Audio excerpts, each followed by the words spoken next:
What's going on, everybody? Happy late July. It's not quite August yet. It's almost time for us to actually have some fun. And, the drafts actually start to matter, but happy August. Not happy August, happy late July. Hope everyone's doing well. What's up, Spock? How's everyone doing? What's up, Dab God? How you doing? What's up, Mr. Sneakerhead? Hello, Dab God. What's up, Veronica? How is everybody doing? What's up, the real King of Akron? How you doing? How you doing? What's up, Chuck? How you doing? All right, so in today's stream, we are going to be doing a underdog draft, which is a paid draft, and we are also going to be doing a free mock draft on Sleeper. I'm just going to send the link into here. Some people might prefer that I just only do underdog drafts. Some people might prefer that I just draft with everyone. So do a happy medium. We get to do both. It'll be a fun time. What's up? How you doing, Vincent? How you doing, my man from Tampa Bay? What's up, Ty? How you doing? The Dolphins are going to be worse than the Browns? Probably. What's up, Mr. Sins? What's up? Hey, Michael. How you guys doing? What's up, Brian? What's up, Richard? How's everybody doing? What's up, Nick? Won my league last year off your info. Let's run it back. I appreciate that. You cheapskate. Finally, I'm not a cheapskate. I don't think you guys understand that just because I don't fire up streams every day drafting doesn't mean that I'm not drafting. I've already done, I think, 33 underdog drafts, so I'm definitely doing them. It's just I'm not firing up stream until close here. What's up, Hans? How you doing? What's going on, everybody? Go Saints. What's up? How you doing, Ty? I missed you too, man. I'm doing great. The sleeper link, I'm going to do the sleeper draft second, and I'm just going to put the link directly into chat. So we're going to do an underdog one first. I just want to make sure everything looks good first off. So I'm just going to put on screen like a draft that I'm already in the process of doing. It's like one of those slow drafts, and then, oh, that's not what I wanted to do. I want to go here. Bang. Bang. There we go. Okay. So this is what a draft I was doing before. Just to make sure it looks all good on screen. Okay. So yeah, we're going to do a underdog draft, and then we are going to do a sleeper draft. Now, if anyone doesn't know what underdog is just best ball drafts. What's the difference between best ball and regular fantasy football? You just do the draft. That's it. No waivers, no trades, no season management. They automatically put the highest scores into your lineup for you. That is the biggest difference. Obviously, there's big tournaments here. Best Ball Mania, $25 to enter. $2 million to first place. Underdog, obviously, is a big partner of mine since the very beginning. So shout out to Underdog. If you're new, you play $5. You get $50 in bonus entries using promo code Notorious. So make sure you guys do sign up on Underdog. You will also get my draft guide for free. If you don't want to buy it on Patreon, you could get it for free if you sign up on Underdog if you are a new user. So we're going to do this, and then we're going to do a sleeper draft. Then we are going to do a sleeper draft. So for this one, since I want everyone to be able to enter, if you are new to Underdog, or if you have an Underdog account, I'm not going to drip like a $25 one because there are $3 ones. So we're going to join the mini Schnauzer on Underdog, 20 seconds per pick, $3 entry, and it is 10,000 smackaroos to first place, 2 out of 12, 2 out of 10, 2 out of 8, and 310 seat final. The Browns and Finns are going to surprise. I hope the Finns surprise, but they'll probably be surprisingly bad. Davgod, thank you so much for the super chat. First super chat of the season to Davgod. Shout out to Davgod.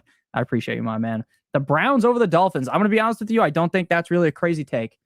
It sucks that the Browns lost Myles Garrett. Deshaun Watson looks terrible. I don't know how many of you guys watch like all the training camp clips, but Deshaun Watson, I believe he threw 2 picks today.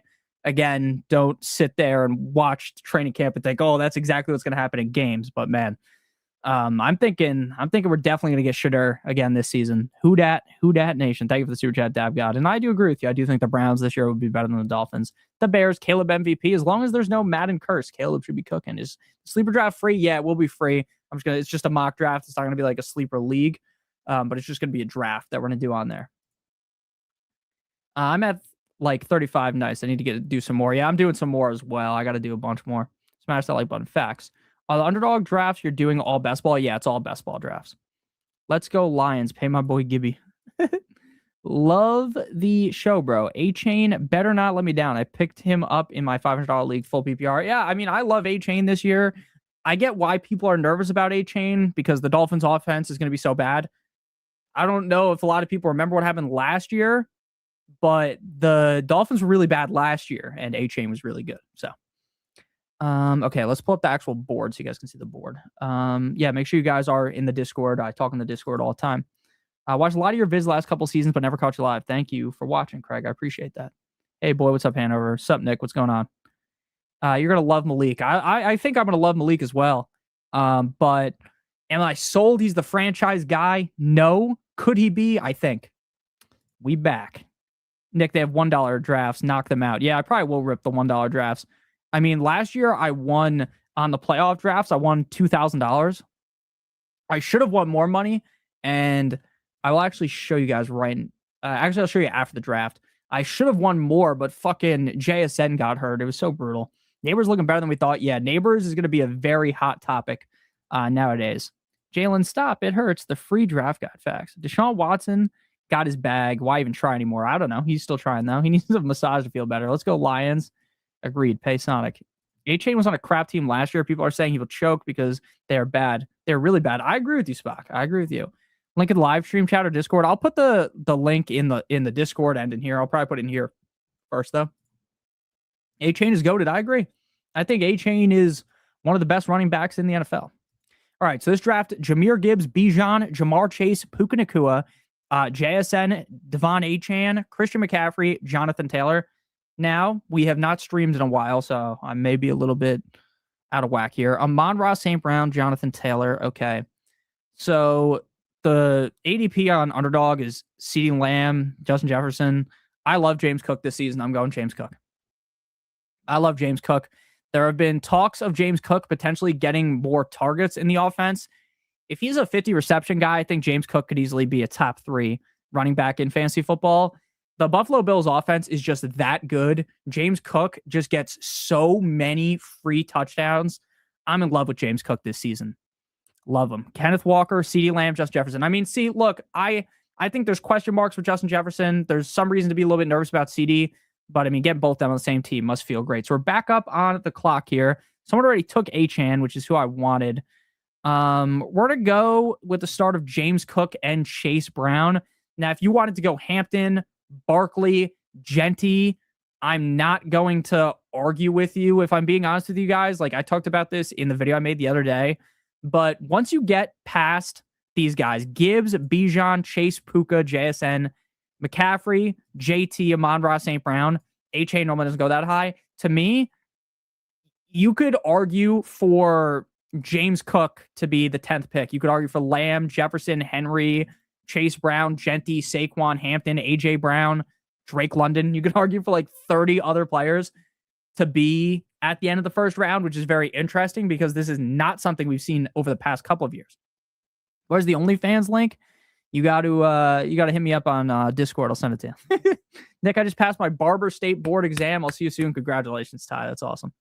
Congratulations. Lion and Falcons had heart attacks seeing how much A-Chain got paid. Yeah, that's true. The GMs, yeah.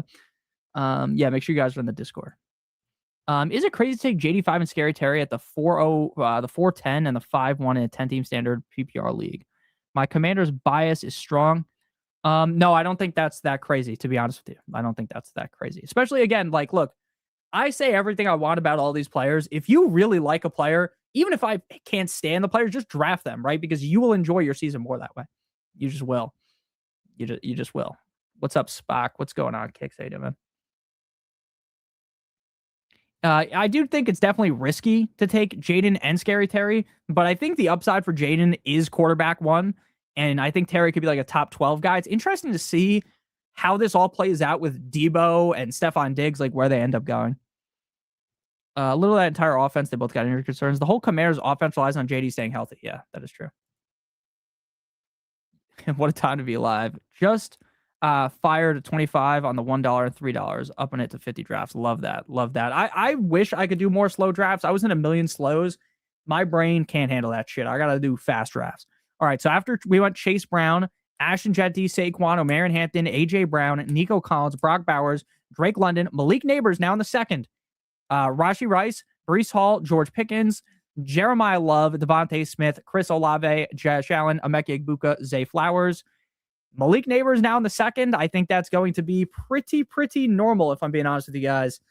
I'm not sure if I'm ready to push it up yet to that point, but I think that's going to become the normal. All right, Trey McBride still available at 34. I'm going to be honest with you guys. I am not huge onto Trey McBride this year because I do think if you were ranking them, you could almost make a tier gap between Bowers and McBride because McBride is going to take a gigantic nosedive if they switch from Brissett to Carson Beck, which I think is very possible. Does that mean fade McBride? No, but I just haven't drafted much of him. When he falls that far, you have to draft him, in my opinion. It would just be idiotic not to. So we got James Cook, Chase Brown, Trey McBride. I like this start. I don't love going tight end early, but again, it was such a discount. You almost have to. Love Josh Jacobs here. Not going to go with Josh Jacobs, though. I love Ted McMillan last season, but this year, I'm going to be honest with you. I think the Carolina Panthers' MO is if they can, with the offensive line that they have, which is amazing, I think their goal is just going to be run the fuck out of the ball.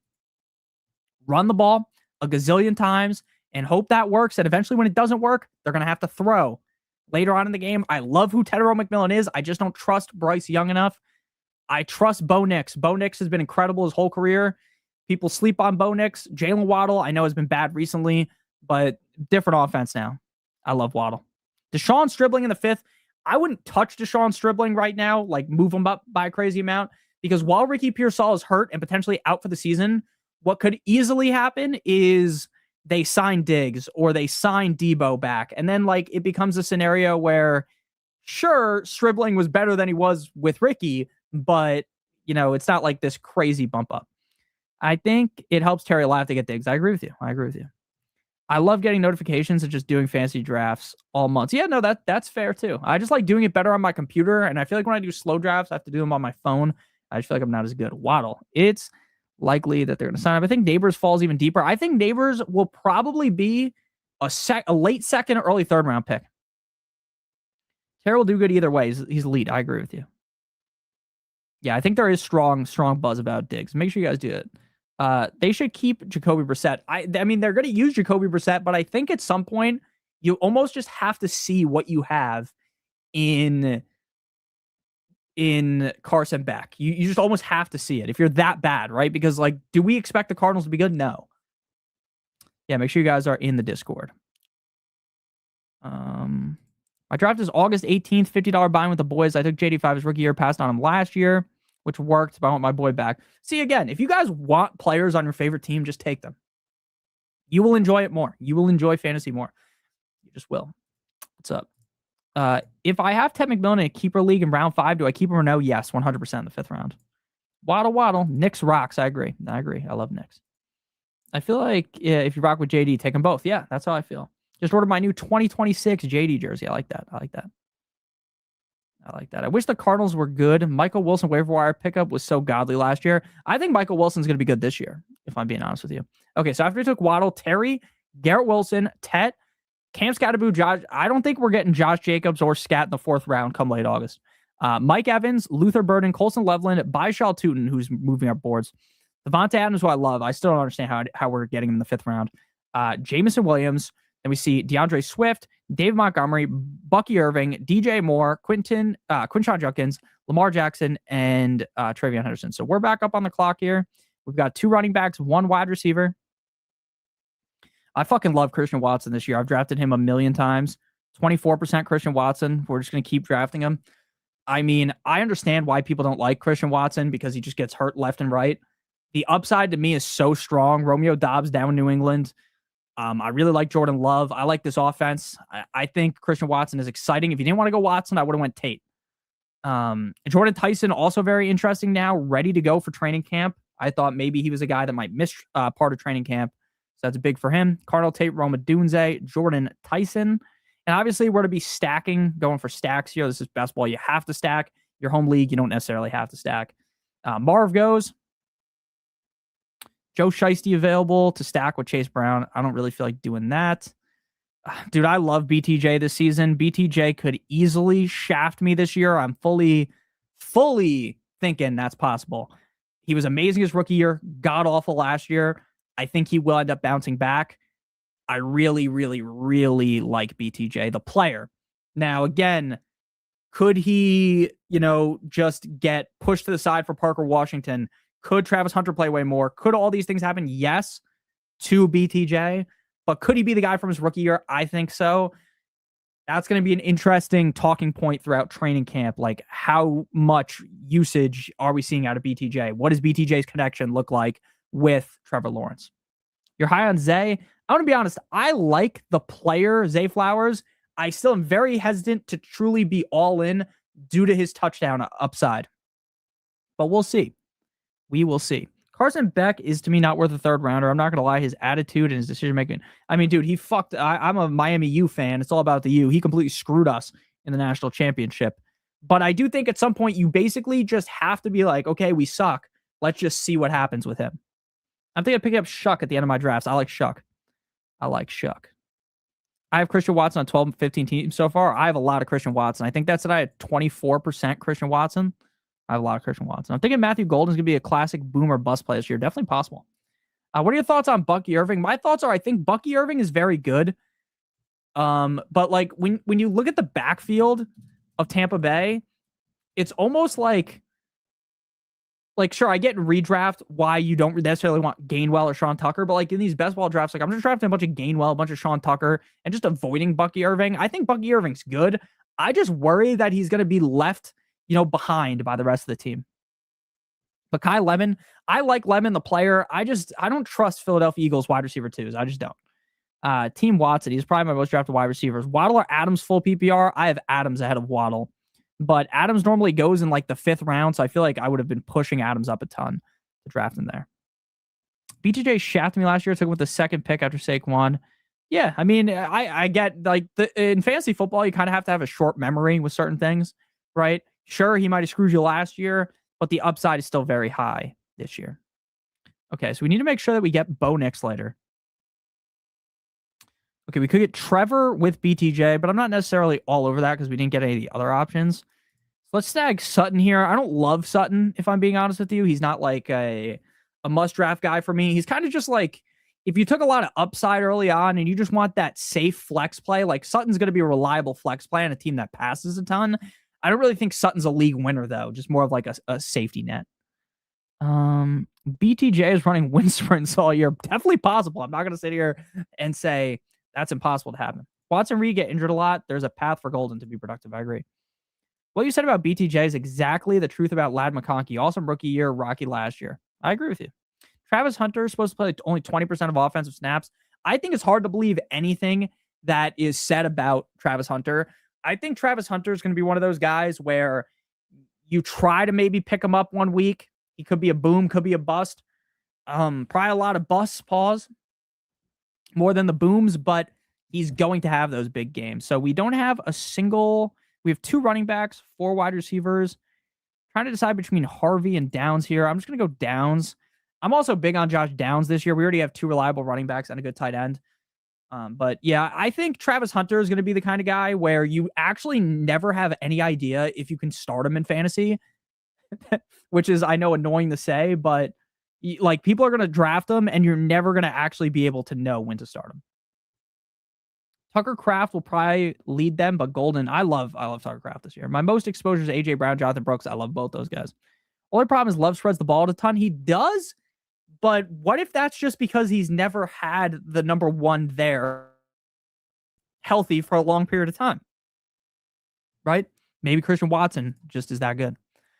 Yeah, make sure you guys are in the Discord. I'm so mad at CB for throwing in double coverage instead of to an open Malachi Tony. I know. I think about that all the time. That was brutal. My dad almost put a hole in the TV. Do you think CeeDee Lamb will have a bounce back season? Yes. What are your thoughts on Breece Hall? My thoughts on Breece Hall are basically, how many times are we going to let Breece Hall run our pockets? How many times are we going to let Breece Hall ream us in fantasy before we kind of just outcast him? Now, I think he's a good player, really good player. I think I've said this a bunch of times, but I literally think he is one of like the top 8 running backs in the NFL. But because he's on the Jets and because the offensive environment he's in, he can never truly flourish. And I feel like if the Jets ever got good, he would be a lights out top 3 running back, but it's just the situation.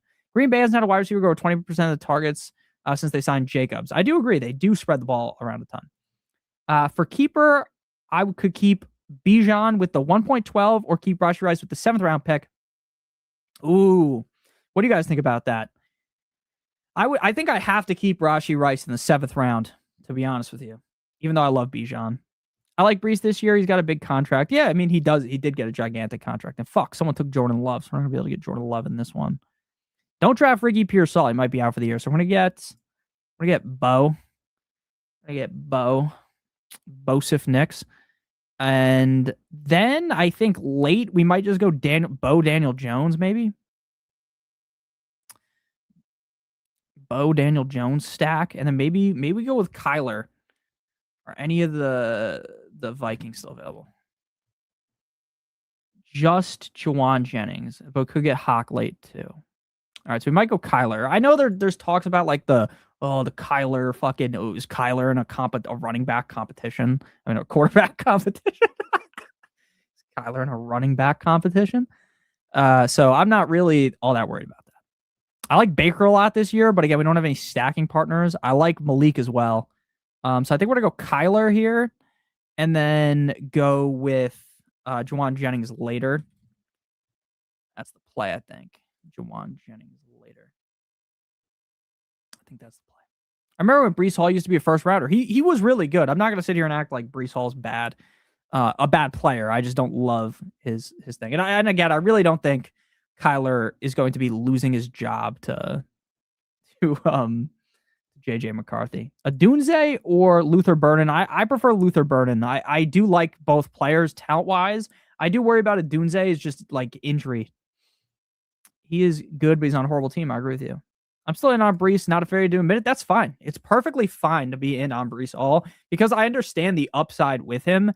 To me, it's just like I've been burned by him so many times. It's like Garrett Wilson too. Like I really like Garrett Wilson, but how many times is the guy going to just destroy me before I just give up on him? You know what I'm saying? Awesome. Thank you. No problem. Jaylen Warren had the same stats as Brees Hall last year almost. Well, yeah. I mean, that's not that crazy. Love the vids. Thank you so much. Only problem is the Jets gave him the contract because they know he's good, but I feel like I don't think that if they split with Braylon Allen, they're so dumb. So dumb. Braylon Allen can't hold Brees' jockstrap, even though there's always talks about that. Stafford. I like Stafford a lot too. What do you think about Chris Olave this year? I like him. I've got him as like a top 14 receiver. Wouldn't say I'm like, the fact that Jordan Tyson is healthy, like that does concern me. It doesn't mean that I'm out on Chris Olave, but I feel like Chris Olave, it's like one of those 1A, 1B scenarios. That's kind of how I feel about it. Do you go in any kind of strategy wide receiver three wide receiver leagues? Now, to me, the difference in a 3 wide receiver league versus like a 2 wide receiver league is just you're probably starting 4 receivers every week. So I'm less likely to go double hero RB to start the draft. Like I'm less likely to double tap running backs, pick 1 and 2. But other than that, like I'm already drafting a lot of receivers. That's kind of just my game plan in general to get a bunch of receivers. So it does change your opinion, but it doesn't like mean that I do things drastically differently.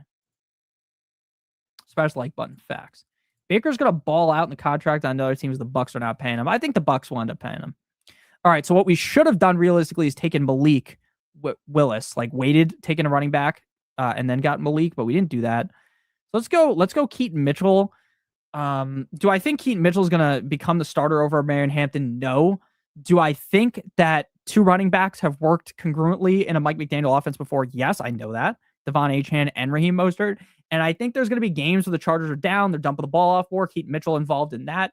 I don't think you're ever going to really know when to start Keaton Mitchell in like a redraft league unless this does become like Raheem Mostert, Achane. But running backs and Mike McDaniel offenses work. If Marion Hampton was to get hurt, knock on wood, Keaton Mitchell could be a league winner.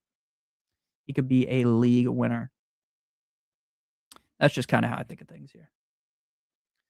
The 6-spot team is cooking, are they? I'm going to be honest, I've not been paying attention to anyone else's other team. But 1, 2. All right, we got to make our pick. Okay, we don't have to get Jawan Jennings yet. Do we go Woody Marks or Tracy? I like Tracy because Cam Scatterboo inherently is just a little bit crazy of a guy, right? He's going to do stupid stuff. I don't think Tyrone Tracy really has much standalone value, though. I think it would take Scatterboo to get hurt, but that's fine, like in the 12th round. Woody Marks, I also like a decent amount, too. Baker's good late round value. I agree with you. Thoughts on the Colts electing to keep AR5 around after he requested a trade? Yeah, I think at some point it's kind of like, hey, we messed up by drafting him. let's just see, give him one more chance, like as like the backup. Maybe he's good enough to do something. I don't know. I'm gonna be honest with you. Like I liked Anthony Richardson. I'm not shocked that they kept him, but I do think eventually he will be on a different team. Should I draft a Marion Hampton first round of my 10-team league or wait? I don't think you're going to be able to wait until the third round, but I would wait until the second round. CMC, Brees, Bijan, Gibbs, all in a world of their own metrics. I agree with you. 100%. I think Brees is one of the most talented running backs in the NFL. Like, I think if you took every running back, right, and you just put them on a team with a average quarterback, receivers, linemen, tight end, and you get to play 17 games, I think Brees is one of the best, if that's the case. But obviously that's not how it works, right? What round are you taking Loveland? I think Loveland in this draft went in the 4th round. If you're ambitious, you could take him in the 3rd, but probably the 4th. The 4th is probably where he's going to go most. Is it smart to draft 2 running backs, 1st and 2nd round, and wide receivers in the 3rd and 4th? I think so. Yeah, I mean, I'm pretty heavy on drafting running backs. I'm going to be honest with you guys. I'm going to make videos on all the strategies. My strategy this year, based on everything that I've done, I like 2 running backs in the first 3 rounds. Obviously, if I'm the 12th team here and I get Lamb and Jefferson, I'm ecstatic about that, okay? It's all situation, obviously, right? It's all about the situation. Honestly, taking a tight end for the 4th is wild to me, depending on the league. Yeah, I agree with you. I don't love taking a tight end super early. Same reason why I always say, hey, I don't love Josh Allen in the 3rd round, because I'd rather just get running backs and receivers in that range. Do you have a favorite draft position this year? I like 10, 11, and 12, and 1 and 2 the best. But what I will say is you can build a good team from a lot of positions. Okay. So what we're going to do here is we're going to take, oh my fucking God, we got sniped. 1 pick before us. We got absolutely fucking sniped on Daniel Jones. So we're going to go Juwan Jennings here. Make sure we get our stack. Our Minnesota stack. And then we don't need it. We definitely need to draft another tight end, but like I'm waiting until the end to do that. Unless there's like no value at running back or anything here. I like Dylan Sampson, but he goes so much later. 172, like maybe he could fall back to us. I like Debo a lot, if I'm being honest with you. I think Debo is going to sign with the team. Be very valuable. I have a decent amount of Debo. 13% Debo. Let's go Debo. I think Debo is going to be a commander. I think so. Got a lot of Debo, got a lot of Diggs too. You can grab Warren in the 5th and he could be top 5. I don't know if Warren could be top 5 necessarily because they have Rico. But I do think Warren's a good player. AR needs to go to the Browns. I would love to see him on a team where he could actually, get opportunities to play games. Double hero RB, yeah. I think he deserves a chance to start somewhere. I agree. You need an elite running back in the first 3 rounds because it falls off and wide receivers are deep. I mean, I agree, but at the same time, it's all like really dependent on like your league format. And what I mean by that is like, if you're in a league where you can start 5 receivers every week, I know most people don't play in leagues like that, but if you can, that diminishes the value of the running back, right? What happens to Bowers when the Raiders make the inevitable quarterback switch? To me, it doesn't matter who the quarterback is, Kirk Cousins or Mendoza. I think he's going to be good regardless. Should I go double running back? Yes, I agree. I do like that. Yeah, me, I want you in one of my leagues to play against you. Listen, I am in so many leagues already. I would love to play in a league with every single person. I would love to play in 30 fantasy leagues. But when I play in fantasy league, I want to give it my all. It's nothing against any of you guys. I am in leagues with some of you guys, like the Discord. There's leagues. But what I will say is, like, I wish I could join every league, but I want to be 100% in to the league. I want to be, paying attention and not just sitting, like, forgetting to check and bench players. And that's what happens when you play in too many leagues. Debo should transition to running back, maybe. I'm curious to where Debo will go. I think he's going to be on the Commanders. Join the Discord. We have leagues in there. Agreed. Mendoza's tight end last year got drafted as the fullback in the NFL. Bowers is fine. I agree with you. AR's shoulder is toast. Definitely possible. Pick dependent, of course. If you dropped a dime, don't pass. Yes, I agree with you. Make a plan happen. Yeah, I mean, that's just like the biggest key in fantasy football is come into the draft with a plan, but be ready to change your plan if things change, right? Thinking I need a run. Say if you thought I need a running back at pick 10, Now, if James Cook isn't there and like Amon-Ra St. Brown is there because no one took Amon-Ra St. Brown or JSN or something, then you want to change your opinion, right? Okay, so we're back up on the clock here. We'll go TJ Hawkinson because he stacks with Kyler. TJ Hawkinson was bad last year. I think TJ Hawkinson might have completely fallen off, but we're never really relying on him anyways. We have Trey McBride, so kind of just like if he has a huge game, maybe he enters the flex, maybe he just has that gigantic game and he's the reason why I win this whole thing. Probably not, but it is possible. Okay, so we have 2 quarterbacks. I'm not really the kind of guy that wants to draft Jacoby Brissett, but I might because I don't have any Jacoby Brissett. And if Jacoby Brissett plays the whole season, I mean, we saw him rip off some big games last year. We definitely need another running back. I'm not drafting 3 tight ends on this team. We have 3 rounds left. This is the percentage of.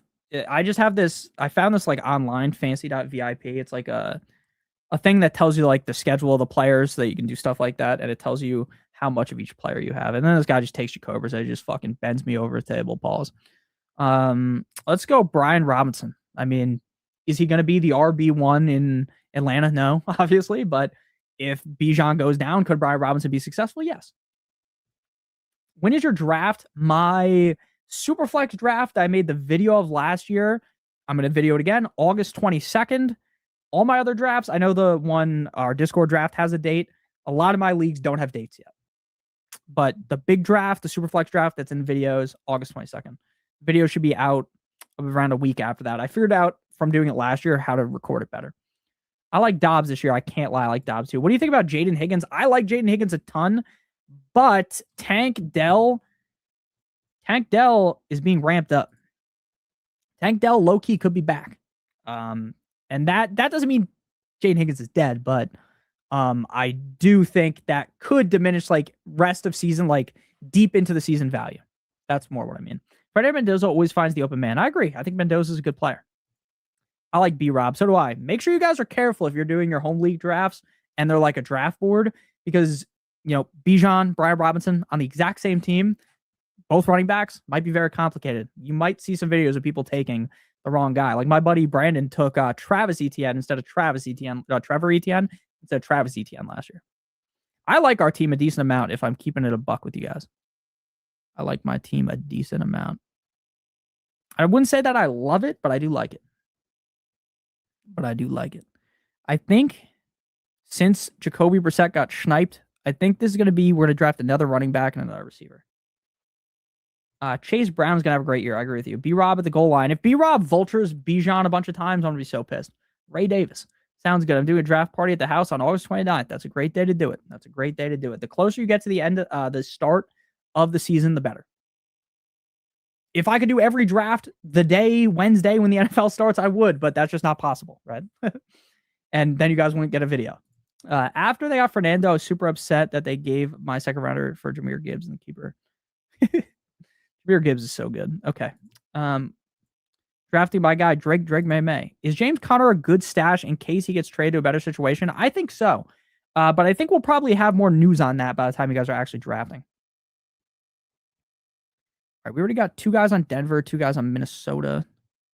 We didn't get any bringbacks for New England or the Jets, but that's fine. Man, I fucking love Jaden Blue. I love Jaden Blue. I like Jaden Blue last year. He obviously did nothing. I still like Jaden Blue. I also like Emmett Johnson. Let's go Jaden Blue. I like Emmett Johnson because not because I think Kenneth Walker is like going to be completely in a timeshare, but because I think if they want to keep him healthy, the smart move is to not just run him out there as a workhorse running back. Chase Brown or Hampton, I prefer Chase Brown. Would I say that if you like Hampton better than Chase Brown, you're crazy? No. They're in the same tier for me. I just think Chase Brown, like, we've already seen it, right? We've already felt good about him before. It worked. Haven't seen that with Hampton yet. And again, that's just splitting hairs very so slightly. Who will be the wide receiver 1 in Miami this year? I would say maybe Tolbert, but no one you're actually going to want to draft in your like redraft league. I do like Dulcich a lot. He's like a late round tight end. I really like Quinshon Judkins this year. Look, I like Judkins too, but not in fantasy. I don't know why, but something about Judkins just scares the fuck out of me. Did Dell go? Fuck, he did. I wanted to take Tank Dell. We could just go Surratt. I like Surratt in college. Surratt's interesting enough. I did like him in college at he played up against Miami in the national championship. He was good in college. Surratt. So I like this team. We went Bo Nix, Kyler, James Cook, Chase Brown, Keaton Mitchell, Tyrone Tracy, Brian Robinson, Jaden Blue, Jalen Waddle, Christian Watson, bdge, Cortland Sutton, Josh Downs, Juwan Jennings, Deebo Samuel, Elijah Surratt, McBride, Hawkinson. Our quarterback's more suspect compared to like what most people would prefer, but I like Bo Nix. I think he has top 5 upside in any given week. So does Kyler. I love James Cook and Chase Brown. So you feel really good about the running backs as long as those guys can stay healthy. I feel really good about Waddle and Watson. BTJ is kind of more up in the air, but we have enough safety with like Sutton, and I think Deebo will end up being a safer type of guy mixed with upside. And then obviously McBride could be averaging 20 plus points per game. So overall, I do like this team. Would I say this is the best team I've ever drafted? No. I would say it's hard to draft the best team you've ever drafted while talking to you guys, if I'm being honest with you, because I'm thinking about a million different things. Not your guys' fault, though. Shout out to all 100 of you guys that are watching. We got to get a better nickname. What's going on, my boy? Been with you since day one. Thank you so much, man. Thank you, Wells. I appreciate you. We back. Yes, Sirski. My problem with Miami's wide receiver is the lack of touchdowns on that offense. I agree with you. That dude at 6 is aggressive. 1, 2, 3, 4, 5, 6. Underdog. Let's see his team. Underdog is anonymous. Josh Allen, Drake May. That's very aggressive. A-Chain, Scat, Harvey, Spears. I really like the running back room here outside of Spears. In best ball. And then AJ Brown, DJ Moore. Man, this is a good ass team. I don't like Chris Godwin or Jacoby Myers, but I do think there's enough upside here. This is a very interesting team. Very interesting team. I do like my team more, but I do think that's pretty interesting. Will David Montgomery have a great year this year? I'd say he's just going to be average. Is anyone going to be able to join the? Yes. I'm going to do a sleeper draft next. I'm going to set it up and I'm going to copy and paste it into here. That one will just be free. Anyone can join it. It's just going to be a mock draft. I'm going to set it up and I'm going to explain the rules before I even copy paste it so that you guys all know what's up. Okay, so 12 team PPR draft, 1 quarterback, 2 running backs, 2 wide receivers, 1 tight end, and then we're going to do 2 flex, and then we're not going to fuck with kicker or defense, no reason, and then we're going to do 5 bench. Okay. And I'm going to give you guys a minute and a half to pick because 60 seconds might be a little quick. Since, a lot of you guys might just be getting into this now. 1 quarterback, 2 running backs, 2 wide receivers, 2 flex, no kicker defense, 5 bench spots. Okay. I'm going to randomize my own pick. Actually, I'm just going to go from 6. We're going to go right from the middle. I'm going to share this tab instead so you guys can see. And then I'm going to put the link in here and in Discord. So I'm going to send the link into this chat right now. And I'm going to send it to Discord too. You guys can join. Make sure you guys join the Discord if you are new. I'm going to draft from 6. And again, this isn't for anything, just a mock draft, so I can mock draft with you guys. And I'm going to adjust myself on the screen so you guys can see better as well. I don't want to be... Oh, actually, I'm just going to drag myself to the bottom. See this new layout. And then this one. Boom. Oh, shit. Maybe it's this one. Boom. There we go. And then I have to move the chat.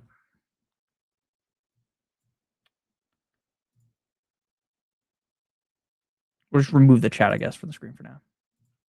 Okay, we filled the whole draft. Thank you guys all for joining. I appreciate you. Oh, no, we didn't. There's no one at 12. Once someone joins at 12, we'll start this up. Shout out to everyone in the draft.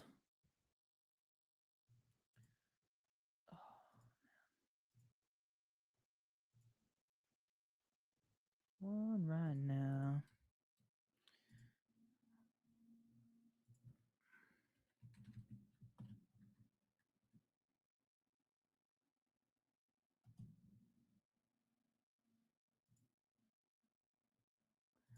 All right, we ready. We are all in here. Let's do it. I'm going to start the draft again. 1 quarterback, 2 running backs, 2 wide receivers, 1 tight end, 2 flex, 5 bench, and 1 minute 50 seconds, or 1 minute 30 seconds to pick. Boom. Oh, fuck, I gotta turn the audio off because otherwise it'll be so loud. JD12. Who do you think will be a great third running back? Like in the third round? In the third round, I'm gonna be honest with you. I really like Javonte and Josh Jacobs. Kyle Pitts 106, and hopefully Brandon Aubrey falls to 2.7. What's up, man? How you doing, Lost? How are you guys doing? Good luck, everybody. Good luck. Good luck. Okay. We are going to go. Someone took fucking. I got sniped on McCaffrey, of course, right? You guys love doing that to me. You guys love it. We're on JSN. I mean, to me, it's like the top 6 are very clear. This is the exact order that I would take them in. So we did it like that. Getting fucking sniped on McCaffrey from Spock. He loves it. He loves it. Then we got Jonathan Taylor, Monroe St. Brown, James Cook. Very normal start. You guys are drafted. Oh, I mean, who's the number 3 running back? You mean like who's the number 3 overall? It'd be McCaffrey. Keeper League, O'Marion Hampton in the 3rd or McConkey in the 16th. You have to keep McConkey, I think. You just have to. You just have to. No other way around it. I think I have to keep him in the 16th round. Even though I do like, even though I do really like Hampton, I think you have to keep McConkey that late. Does Hampton really go in the late first? LNU, I think he's going to go anywhere. I've said this a couple times, like in videos and stuff, and I said it on the stream like an hour ago. O'Marion Hampton could go anywhere. Like once you get to this pick, in my opinion, like if the board goes 1 through 9, how this does, at pick 10, it could be, you could go Lamb, Jefferson, Barkley, Hampton, Chase Brown, A-Chain, Genty, and I'm not arguing with you. So I think in most leagues, Hampton will be a second round pick, early second round. But if Hampton gets picked in the first round of your home league, should you be shocked? No, I don't think you should be. Again, I have A-Chain ranked ahead of him. I'm not sure about Barkley. I know I have Chase Brown ranked ahead of him. But if you wanted to take Hampton over those guys, like I'm not going to argue with you. I'm not going to argue with you at all. Okay. So JT, Amon-Ra, James Cook, O'Marion Hampton, CeeDee Lamb, Justin Jefferson, Kenneth Walker, Saquon Barkley, Genty. Going double running back at the back of the draft is so easy this year. James Cook, Chase Brown, Dab God with an elite start. Same start I think we just had in the underdog draft. I love that start. Love it, love it, love it. A-Chain still available. A-Chain goes. I mean, I saw that coming from a mile away. It'll be interesting to see who I get here because I don't like Jeremiah Love, and I'm not ready to, like, I don't know if I'm ready to push up Jacobs into the middle second yet. There is still the looming potential of, like, he does get suspended. I would say I don't think he's going to get suspended, but I think he could. I love Chase Brown. I love Chase Brown. I'm not drafting Jeremiah. If Jeremiah Love goes at pick 20, I will not draft him a single time. Now, that's not, I think that Jeremiah Love stinks. I think Jeremiah Love's really good, but I do have an issue with the team that he's on. And I don't really think they're going to go by this committee the whole season like there's talk of, right? Where they're like, oh, we're going to do James Cook.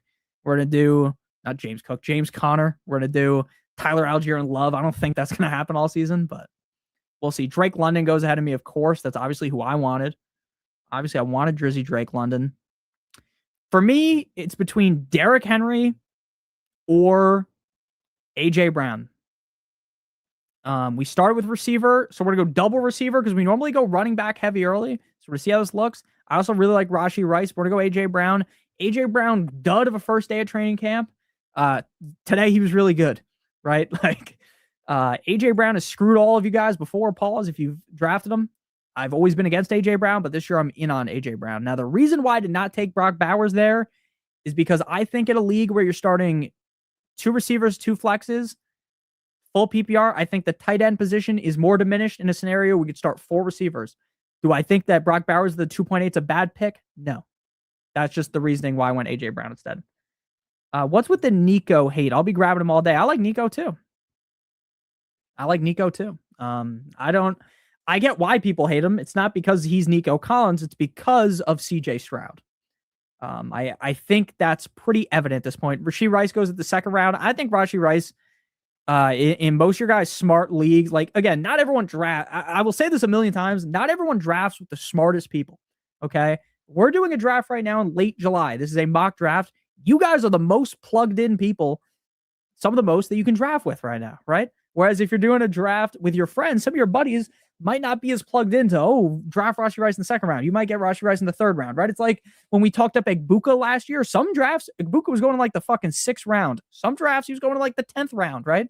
It's very different from draft to draft on certain players that get those large hype trains. Derrick Henry, Rashee Rice, George Pickens, Jeremiah Love, Nico Collins, Chris Olave, Malik Neighbors. I mean, Lil Colt over here, he's cooking. He's cooking with fire right here. Jamar Chase, Rashee Rice, Malik Neighbors. How will the plane land without a running back through 3 rounds? We shall see, but I do respect it. I respect it. Takes a lot of gonads to do that. Never like going wide receiver on a new team in the first year, although Pickens balled out last year. I get that, but we have seen Brian Dable. I don't know why the fuck I just said Brian Dable as Carnell Tate, but we have seen guys join new teams be good. People hate Nico because of Stroud. Yeah, I mean, that's a very valid. T. Higgins goes here. I like T. Higgins a lot. All right, I mean, Trey McBride fell to the 3rd round. I would be an asshole not to take him, so we're going to take him. Regardless of what I say about Trey McBride and how maybe I don't love him as much in like the 2nd round, if you fall to the middle of the 3rd round, I have to take you, even if I'm not going to be banging the drum for Trey McBride. Just because, again, I think if Jacoby Brissett gets benched, Trey McBride's value could get sucked down. But again, in the middle of the 3rd round, my opinion changes drastically. We've only been streaming for 47 minutes, so we might be able to rip a 3rd draft after this. Devontae did too, Romo. Yeah, Devontae Adams. I can't, off the top of my head, I can't think of like guys that went from one team to another and instantly succeeded just off the top of my head. If you gave me, 5 minutes to think about it, I probably could. But yeah, Devontae Adams goes in the 3rd round here. You're never going to see him go in the 3rd round. I'm gigantic on Devontae Adams. I don't even think that's a bad pick. I'd be fine taking him there too, but I just don't think he's going to go there. We see Cooked by Knicks went with Josh Allen. Josh Allen's ADP going to be very interesting from league to league. I say this every year. Whoever the quarterback one is in your league, he might go with the first pick. He might go in the 3rd round. He might fall to the 4th round. You never really know. And this year, what I have seen is a very strong drop off after Allen before the next quarterback is taken. What I mean by that is like after Josh Allen, sometimes you might not see another quarterback go until the 5th round. And everyone's rankings of the quarterbacks are very different. Like some people might have Lamar quarterback 2. Some people might have Jaden Daniels quarterback 2. Some people might have Burrow, Drake May. There doesn't seem to be like a true consensus. Garrett Wilson going to Dab God. You won't ever catch me drafting Garrett Wilson. I'm just kind of done with him. But I get why people are doing it. He's amazing. Let's rip a big dog. What do you think? I'm Mr. Moneybags here with a big dog. Maybe in August we could rip a big dog. F that. Let's rip 4 drafts today. Maybe. Yeah. Make sure you guys do hit that like button. Is a big dog the $500 one or the $1,000 one? Adams, Garrett Wilson, McMillan, Loveland. Loveland in the 3rd. Interesting. Sometimes you see Loveland go potentially the 5th. Very interesting. Very, very interesting. And yeah, we're trying to hit 50K this summer. Think we can do it. If you guys are new, subscribe. We may be able to hit it off before the season even starts, which is my goal. We're going to be making videos every single day in August. Some days there's going to be 2 videos. Someday there's going to be 2 videos in a stream too. We locked in. Kyron, Devontae, Breece Hall. All right. I'm going to be honest with you guys. I got a Monroe on A-Chain the same bye week. I wouldn't worry about that. I'm going to be honest with you guys. Kyron Williams is starting to scare me. I've been on the Kyron Williams train for a long time, but I keep seeing more talk about Blake Corum. I'm not saying don't draft Kyron. Like, I'm not saying that yet, but I'm worried about that. I mean, your top two players will be off the same week. Yeah, so mine. JSN and AJ Brown are the same bye week. Shame bye week. Jalen Waddle goes. Scattaboo going. True Dab God going with the triple running back. Trace running backs off the start. The robust running back. Interesting to see. So only me and Little Scott, a Little Colt. I call him Little Scott. Little Colt don't have a running back yet. Let's see how we land the plane here. Because that running back right now, I'm going to be honest with you. I mean, I know Cooked by Nick's probably going to take Javonte, but like Javonte is the only guy that I even want here. Like, I'm going to be honest with you. If Javonte goes, I'm just taking a receiver. ETN goes. ETN feels like one of the most Saquon or Chase Brown. I prefer Chase Brown. Is one of those plays where you just draft them and you just get fine performances. Like I don't think ETN is going to be like a league winner, in my opinion. I just don't really see that. I love Javonte Williams this year. I mean, I just like the Cowboys. If Javonte falls to me in the 4th round of my league, I am just ecstatic about it. But I get why people are taking Scatterboo above him, Brees Hall, Kyron. I get it all. I get it. Kyron will be fine. He's one of the best offenses in the league. I agree with you. I think Kyron's fine, but I worry, what are they going to do? Like, are they going to give more touches to Blake Corum? We shall see. And just so you know, if we still have this many people in the stream, we are definitely going to do another draft. I mean, there's 135 people watching, which is crazy. That is crazy. I just worry about Blake Corum getting more touches. Chase Brown or Saquon. I prefer Chase Brown. Jefferson or CD. I would prefer CD. Justin Jefferson. I really like Justin Jefferson. So like, it's hard to be negative towards him because he's so good. But I do deep down worry, like, what if Kyler can't elevate the guy, you know? I'm worried about running backs later, just because I only have A-Chain. That's fair. That's fair. I am also potentially worried about my running backs, but you just got to see what happens. You just got to see how it plays out. Kyron will get the high value touches. I assume so too, but I think you might be seeing him seed some red zone work. I don't know. Again, I'm not trying to be negative about Kyron. I just kind of worry. Do your mocks be for best ball redraft or mixture? When I'm doing this mock draft right now, this is just a redraft mock draft. I'm thinking like this is my home league.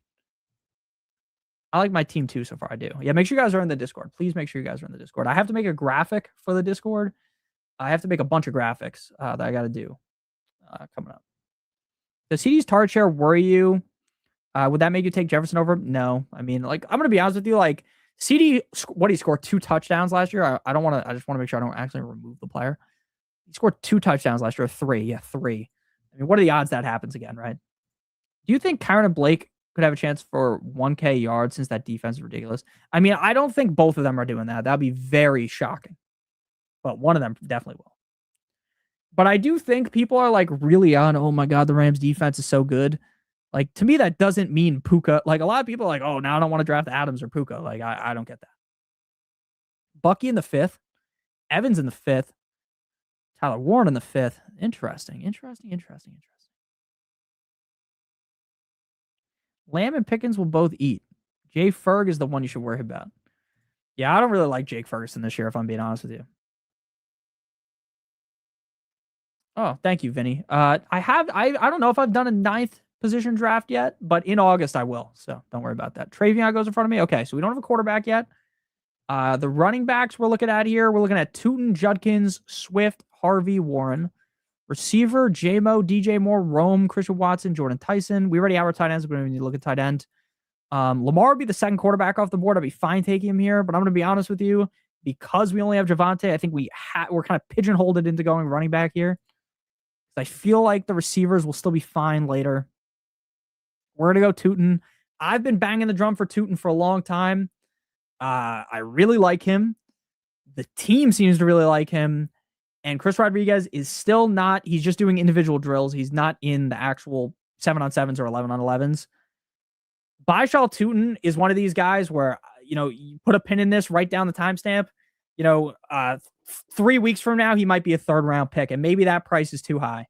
But right now in the 5th, I'm loving it. He scored 7 touchdowns last year on limited touches behind ETN.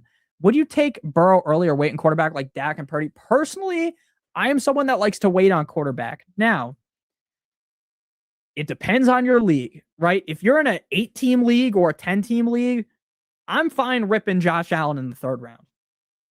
Maybe even the 2nd round. But if you are in a 12-team league, that's starting 2 running backs, 2 wide receivers, 2 flexes, or 3 wide receivers, 1 flex, I'm less likely to take the quarterback early. Now, what I will tell you is if Burrow fell to me in the 6th round, maybe Burrow gets taken, he probably does. If he fell to me in the 6th round, I would definitely consider him there. I would definitely consider that.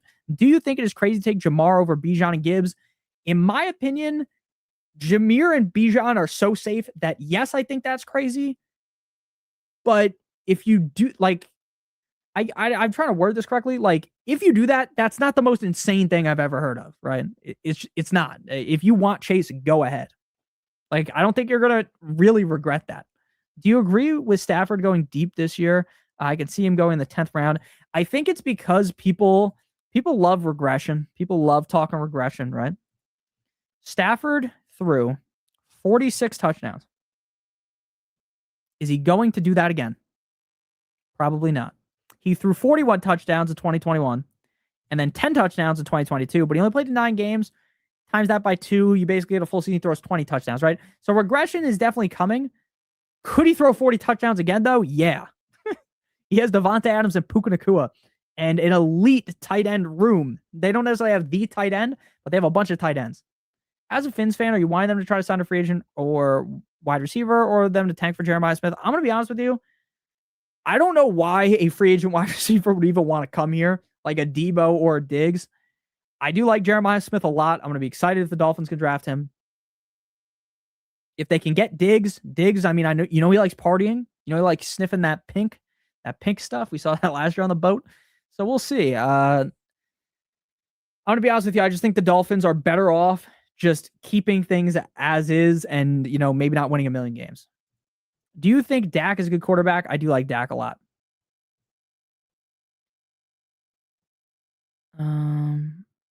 Yeah, I do think Stafford's fine where he's going. But I do understand why people will say he's not going to throw 40 touchdowns again. What's up, Skyler? 30-year rock with fantasy. You, my boy. Thank you so much, man. Thank you so much, Robert. I appreciate you. Shout out to everyone, whether you just started watching today or you've been watching for fucking almost 10 years now. I appreciate you. Diggs come back to the Pats. Definitely possible. I'm going to be honest, though. Boutte is looking real good in camp. A lot of positive reports on Boutte. And I feel like Diggs is kind of too much of a diva to be there with AJ Brown, if I'm being honest with you. I think Diggs is more of like a Commanders guy. Finns need a quarterback or wide receiver in this year's draft class. Really depends how our quarterback Malik does. Okay, so we're back up on the clock here. Looking at running back, Swift. I mean, Swift is just like, this is like the range where it's just like, it's kind of boring. So I'm glad I do have my 2 running backs. We're going to go receiver here. We could go Burrow. We don't have any stacking options with Burrow. We could go Burrow, though. I mean, we're at what pick? 6, 7? He's fallen a decent amount. But I don't really wait on quarterback. Fuck it. Let's go Michael Wilson. That's disgusting, actually, because we already have Trey McBride, but I really like Michael Wilson this year. I like Michael Wilson a ton. Might be a little bit of a reach, but it is what it is. It is what it is. Does the rushing after the ACL with Mahomes worry you? I mean, yeah, I don't think he's going to run as much, but I don't think like he's done because of that, right? Diggs and AJ Brown throwing hands like Ja'Marr Chase. True. I think Diggs fits in Atlanta the best, but he'll probably be a Commander. Yeah, there's a lot of hype on Zachariah Branch in Atlanta, but yeah, I do think that's true. Wilson season, I like Wilson a lot. Do you think Neighbors going to miss a lot of time to start the year? Based on the report that we saw today, and I wish you could type in like Neighbors and he would show up and you could look it up. Oh, show draft. That's how you do it. Neighbors. So he practiced today. Looks good at practice. I watched the videos. I thought he looked good too. So yeah, I'm thinking he's gonna be good to go early on in the season, week 1. Do I think week 1 he's gonna smash and drop like a 30 bomb? No. That's kind of, I think it'll be a little bit of a slow get there, but like previous reports were thinking like he misses the first 4 weeks of the season. And I just don't really think that's gonna happen anymore. Mahomes does what he does to win. That is true. No, Jadarian Price. Look, dude, I don't know what is going on with the Seattle Seahawks. They're saying Charbonnet might be ready for week 1. What? How does that make any sense? He tore his ACL super deep into the season. That doesn't make any sense, by the way. Like, I don't think that's going to happen.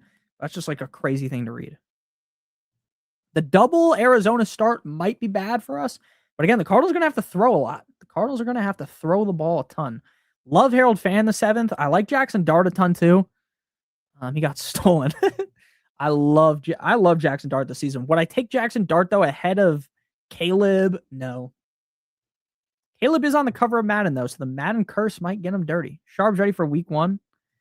That's what they're saying. I don't think that's even possible, though. Again, I'm not a doctor. Oh, man. Team 5's cooking. Outside of DK Metcalf. I don't really like DK. We already have our tight end, and that's kind of what sucks, right? Because when you take a tight end early like McBride, like I love Tucker Kraft. I know he's on the pup, but he's going to be good to go for week 1. I love Sam Laporta, and I just can't take them now, right? Can't take them now. Let's see here. The running backs are just looking so mid. We're just going to keep clicking receiver on our team. Gonna keep clicking receiver. Let's go. Man, oh man, this receiver range is so boring though. Might just go quarterback here. Could go Ramondre like for like an early season type deal. Could go with more safety with like Sutton, but let's go quarterback. Welcome to the team. Let's go Justin Herbert this time. Now, I've said a bunch of negative stuff about Justin Herbert because he fucked up that game up against the Jaguars in the playoffs. And when it was like Tua versus Herbert, I just thought there was like kind of some low-hanging fruit on Herbert that I thought was funny. Herbert's really good. Mike McDaniel is the offensive coordinator. It's going to be really good for Justin Herbert. He can run. Ladd, I think, is going to bounce back. QJ looks pretty good too. They have the pieces. Can the offensive line stay healthy is going to be a huge question mark. But I haven't drafted Justin Herbert, I don't think, in a single video that I've done. So I might as well try it in the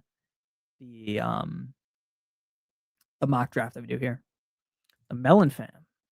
Melon Farmin Discord. How you doing? What's up, Mr. Mackenzie King? He didn't even complete 60% of his passes, though. If this was real, I'd have to trade for another running back. Nah, you can. The one thing about drafting, like, your draft isn't the be all end all, in my opinion, of your league. Obviously, you can draft so bad that your team's just cooked. But what I mean is, like, with the running backs, like, if you're not comfortable with Hubbard and Rico, like, there's going to be guys on the waiver wire. Like, every year there is. All right, Laporta goes late. I love Laporta. I like Michael Pittman. The craziest thing about doing this is you guys are so locked in that like nothing crazy has happened yet, right? Normally, like when you do a draft, I'm just expecting the most bananas stuff to happen. And it just normally when I draft with you guys, nothing crazy happens. Nothing insano happens. Cortland Sutton, Jordan Tyson. Interessante. All right, so quick tidbit of information. When you're drafting and you take Herbert or a quarterback before like the 8th round, you take a tight end early. Just don't take a second tight end or a second quarterback. I get why people, they worry about the bye week. You could just, like, by the time Herbert's on bye week 7, you can just do whatever, right? You can just pick someone else up. When McBride's on bye week 14, you just pick him up, right? Who are you taking with the 110 comeback, Saquon or Chase Brown? I'm taking Chase Brown. Yeah, true. I feel like the way to win redraft is getting the waiver wire pickups, right? Yeah, I mean, the draft plays a big part. The waivers play a big part. Luck plays a big part, right? Like, I do all this research all summer, do all this research throughout the season. Random things are going to happen. Players are going to get hurt. Players get traded. Crazy stuff happens every week. It's hard. Fantasy's hard to predict. People be wilding in mocks. Yeah, I mean, a lot of people will be like, Nick, why don't you do ESPN drafts on, when I do those mock drafts? The reason why I don't do it is because if I hop in a random mock draft on ESPN, someone's taking a kicker in like the 3rd round, it's just not useful. And it takes very long. It takes a very long time. I don't mind doing them on stream, but like for the video, I'm not trying to post an hour-long mock draft video. People aren't watching that. Saquon or Chase Brown. I like Chase Brown, but if you like Saquon, that's fine. I just like Chase Brown's his safety net of targets that he gets weekly. All right. Jacoby Myers. Kyle Pitts still available. Everyone's favorite player. See, again, like, I like Herbert, but like I could just be just as happy if I got Dak in the 8th or Trevor in the 8th. Like that's the thing about quarterback is it just feels so deep this year. And I know we say this every year. Quarterback and tight end are so deep, right? And then you're looking at it in week 5 and it's not deep at all, right? It's like what we always say, but it really does feel super deep this year. Like, you just look at this, like there's so many good names that go so far down. Like Bo Nix could be your quarterback 1 starting the season. I'd be happy about that. At some point, we have to start considering drafting more running backs. I'm not a big schedule guy, if I'm being honest with you, because the schedule, like, sure, it matters, but how much does it matter? Fast forward 5 weeks from now. How much, like 5 weeks in the season, how much does it matter? Okay. So we're back up. If Brooks didn't go, we're just going to take Brooks. He has not gone because his ADP is buried. We're taking Brooks. Oh, the 8th round is too high. I think this is where he's going to actually go. I think he could be the RB1 in Carolina. It might take a few weeks. We saw Chuba get his job snatched from Rico. Similar thing I think happens this year. Are you worried about Saquon's with age? No. If I'm being honest with you, no, I'm not worried at all about the age of Saquon Barkley. Saquon Barkley is one of the best running backs in the NFL. I don't worry about his age.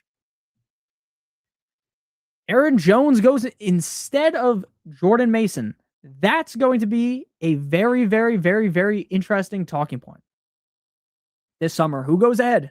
Jordan Mason or Aaron Jones? Aaron Jones is old as hell, but the Vikings could not score last year. What if they score a lot this year? Aaron Jones could be a big value. Tony Pollard is great in the 8th round. He's just so boring to me. And why I say he's boring is like Tony Pollard's never going to be like, he's magically like a top 5 running back or top 12 running back. I just don't think so. Like Jonathan Brooks, I think that's possible. I think Aaron Jones, even as an unk, that's possible. Like if DeAndre Swift goes down, I think Monangai could be a top 12 running back. If everything goes right for JCM, I think he could be like a high-end RB2. Like I just think Tony Pollard's like a mid-range RB2 that like you're stuck starting because there's a bye week problem, or you're stuck starting because there's an injury on your team, right?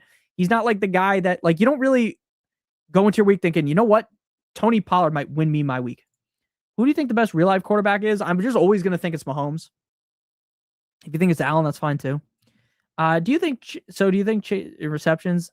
Yeah, I just think Chase Brown is a little bit safer weekly because of the receiving upside. That's really it. I don't think Saquon's a bad pick either. I just like Chase Brown over Saquon. Singleton could take some work. Yeah, I think Singleton's interesting. Like next year, if they get rid of Pollard, they get rid of Spears. Monangai in the 8th is a score. I like Monangai a lot. I like Monangai a lot in terms of like who he actually is. I don't know if he's going to smash in fantasy, but I do like the player. See, like Kyle Pitts is still available. I don't even like Kyle Pitts. But like this is why it's kind of sucks to take a tight end early. Or quarterback, okay. Running backs, B-Rob, Sharbs, Jordan Mason. Still a decent amount of running backs available. Wide receiver. So we're going to want to draft more receivers after this, but I think we're going to go one more running back here. Since we did fade running back early. I'm going to go Jordan Mason and just, maybe he's the RB1 in Minnesota. There's been a hype train on Jordan Mason. How many years has he been in the NFL? 1, 2, 3, 4 years. There was a huge hype train last year. There's always been talks of like, oh, this guy's a really good backup if something happens in San Francisco. It just never really played off. And last year was just dreadful because they just couldn't run. Like they were not able to run because they suck so bad. They couldn't get inside. I think they had 6 total carries inside the 5-yard line. Something ridiculous like that. Like, how does that even happen? You play a whole season and you get 6 rushes inside the 5-yard line. Like that doesn't even seem real. And let me see if that's true. How many rushing attempts did the Vikings get inside the 5 last year? Of course, Google does not tell me that. Maybe I gotta ask fucking Grok or something. But yeah, it was not a lot. I heard someone say that stat. It was very low. How much more do you like Burrow than Dak, especially with how good the wide receiver rooms are? I mean, I definitely like Burrow more than Dak because I feel like Burrow has a little bit more rushing upside. But at the end of the day, that's why I'm talking about like Burrow in the 6th is a really good pick, in my opinion.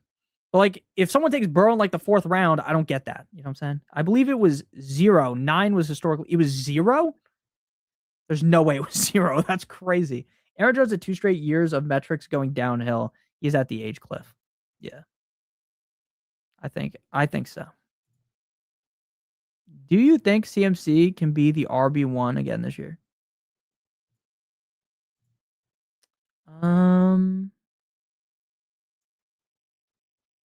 Yes, I do. I think he easily could be.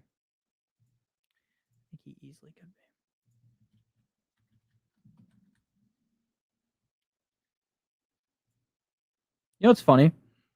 I didn't even read the name here. And I saw the picture of the dog and I thought it was Spock.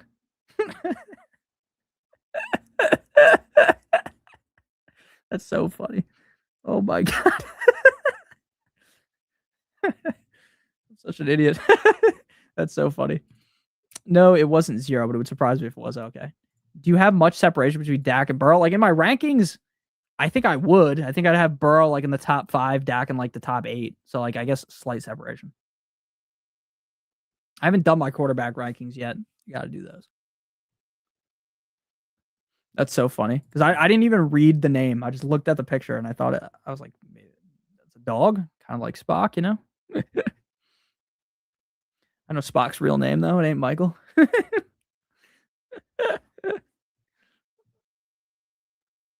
Oh man.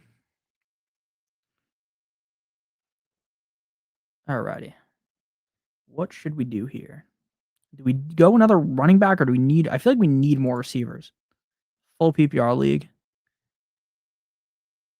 I feel like the auto here is going to take Ricky Pearsall, which obviously is just a terrible pick. When are the quarterback rankings coming out? They'll probably come out in the middle of August. All my rankings are going to drop on Patreon either the 1st, 2nd, or 3rd of August. And I update them all the time. Okay. Brazzers went down. I know that's like not actually his name. His name's like Chris Brazel. So that kind of moves Coker up if he misses a lot of time. But again, once you get down here, like ADP really doesn't matter. Just take your guys. And I really like Concepcion. I think he's a good player. I think the Browns are very suspect though. Obviously. Azadek. Puka? Oh yeah. He's doing real good. I don't love my team. I'm going to be honest with you. Because when I take 2 receivers off the jump and McBride, I don't like my team as much. I just never do when I take a tight end early. But I that doesn't mean the team can't win. It's just on paper I don't like it as much. Love is ranked way too low. Yeah, Jordan Love. I like Jordan Love. But the problem with Jordan Love is he's not the kind of guy that like is ever this super exciting start weekly. Like he's kind of just always mid, which I guess has its point. like it's fine to have him. He's just not so exciting weekly. I miss the corn jokes. Me too. Who's another fantasy guy's rankings I could look at before my draft is another reference? I mean, you could look at anyone's rankings. Everyone ranks kind of similarly, to be honest with you. I look at fantasypros rankings just to see how they compare to mine all the time. Do feet matter to you when evaluating a woman? Very interesting, and the answer would be no. Interesting question though. Okay, we don't need a quarterback or a tight end, so we're just doing running back and receiver rest of draft. I do like Coker, but like let's just shoot for even more upside. Let's go Jalen Naylor. Let's go Jalen Naylor this time. Because what if Jalen Naylor is the wide receiver 1 on the Raiders? What if? I'm not saying he will be, but what if? Right? Like as you get deeper into the draft, like you don't need these like super safe guys. Now, of course, we took 2 receivers right off the jump street, so we don't need to do that, right? We don't need to take safety. Now, if you took a more risk and you want to take Shakir or a Sutton, Godwin, those kind of guys that are safer, I get it. I get why people do it, but just not for this team. It just wouldn't make sense. No, I'm not a fee guy. Fantasy Pros is the best I've found. I like Fantasy Pros. Do you think Josh Allen is the 101 in the Superflex League? Yes, I'm taking Josh Allen 101, 100%. I don't know any woman, me either, besides my wife. Naylor, I barely knew her. Coker goes after. Pretty interesting draft because again, like nothing. It's interesting because like nothing crazy happened. I appreciate it. Nothing insane happened in this draft. And I guess that's what happens when you don't put kickers and defenses in it. Like less crazy shit can happen. I will rank everyone's team after this. We'll just read the team off and I will give a quick what I think of the team. Not going to love every team. Again, it's still late July though. So like I wouldn't expect everyone to have a great, and plus there's 12 teams. Like there's going to be bad teams inevitably. But based on what I'm looking at right now, like no one's team I'm looking at, I'm like, wow, you have no idea what you're doing, right? I don't think that from any team. Just some teams will be better than other ones. I'm going to lower the timer on the draft to 1 minute. just so that we get a little bit quicker at the end here. And then we'll do one more. We'll either do a sleeper one or another underdog one. Man, I like my team. I do, but it's like when you start double wide receiver and tight end, it's like something just feels wrong about like where I have to draft. Like I have to push up Brooks to the 8th round. I have to push up Mason. I don't love my wide receiver 4 and 5 with Concepcion and Naylor, but again, that's like what the waiver wires for too. So you can't just always be so sold on your team after the draft. Obviously, if you're doing a best ball draft, you're stuck with that fucking team forever, right? It's not like, a redraft league change. What's up, Rome? How you doing, man? How you doing, man? Do sleepers so I can get in on it, please. All right, we'll do one more sleeper one. How you doing, Rome? How you done? How much does it matter? How much do feet matter when you wheel checking out a chick? Well, I have a wife, so I'm not a feet guy though. I'm gonna be honest with you. I haven't done one mock yet. All right, we can rip another sleeper one after this. We can rip another sleeper one after this. Man, I'm interested to see, like, as we get towards the middle of August, like, who are the guys that are really gonna rise up the draft boards? Because, like, obviously it's neighbors, right? Obviously Jordan Tyson's gonna rise, but like, what if the Niners don't sign another receiver?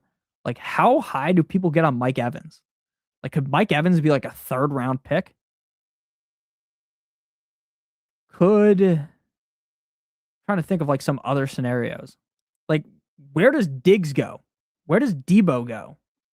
Right? Like, if Diggs signs tomorrow with the Commanders, how high up does he go? Because in this draft, he went in the 10th round. I'd say probably higher than the 10th round. Right? What happens with these Jaguars receivers? Do any of them get enough hype to move up heavily? Or are we just looking at BTJ always in the same range as he's been all summer? That's just the most interesting thing, is going back and looking at drafts like from this range of like July and comparing them to mid-August, late August, because there's just always going to be so many players that move a crazy amount. Like we saw it last year. I was talking up Egbuka for months. Egbuka went from free to like a 5th round pick in some leagues, right? Same thing happened with Golden. It happens all the time. It's super interesting. Super duper interesting. Every year. All right, mate. Yeah, next one I'll do from the 9th pick. Jennings could rise. 9th is kind of a tough spot. I kind of like the 9th pick. Brooks is gonna rise. Hell, I agree with you. Jeremiah Love. I don't think Jeremiah Love's moving, man. I think Jeremiah Love is stuck in the late 2nd or early 3rd. I think Jeremiah Love's really good. I just don't have the cojones to do it in Arizona. Like on a team that's going to have to throw the ball so much. I just don't, especially with all this talk of, oh man, we love James Conner. We love fucking Tyler Algier. It's so brutal. Okay. Bunch of teams taking other tight ends. That's okay. We already got our tight end. We already got our quarterback. So it's just running backs and receivers from here on out. We have 1, 2, 3, 4, 5 receivers. We have 1, 2, 4 running backs. Okay. So we're not going to be able to start Brooks at the beginning of the year. So we need other options at running back. Or more receivers on the squad. We could potentially start early on in the year. Man, it's getting brutal down here. Some people are taking Ayuk. I don't get that. Like I'm not an Ayuk guy. Let's go. Man. I think I'm gonna go another running back here because I don't love the receivers. Let's go B-Rob. Let's just get another handcuff. A nice handcuff. In case Bijan goes down, B-Rob would be a league winner. Brock Bowers is a league winner. I mean, I think he's really good. I just don't love drafting a tight end in the 2nd round.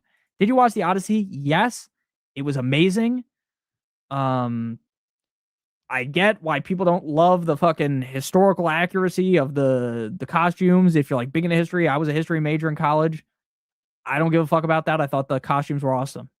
I thought the movie was awesome. I love the director, Christopher Nolan. He never misses. I thought that movie was incredible. I saw it in IMAX. It was beautiful. It was amazing. One of my favorite movies I've seen in years. like this came out. I mean, I love Sinners last year. Sinners was so good. I saw that in theaters too. All right, one more receiver here. Let's go. Man. I mean, I want to take Tank Dell, but like realistically, Tank Dell's not playing for the start of the season. Could go Stribling, but I think they're going to sign someone. Man. Let's just go with Donnie Mitchell. I saw some hype in OTAs about AD Mitchell.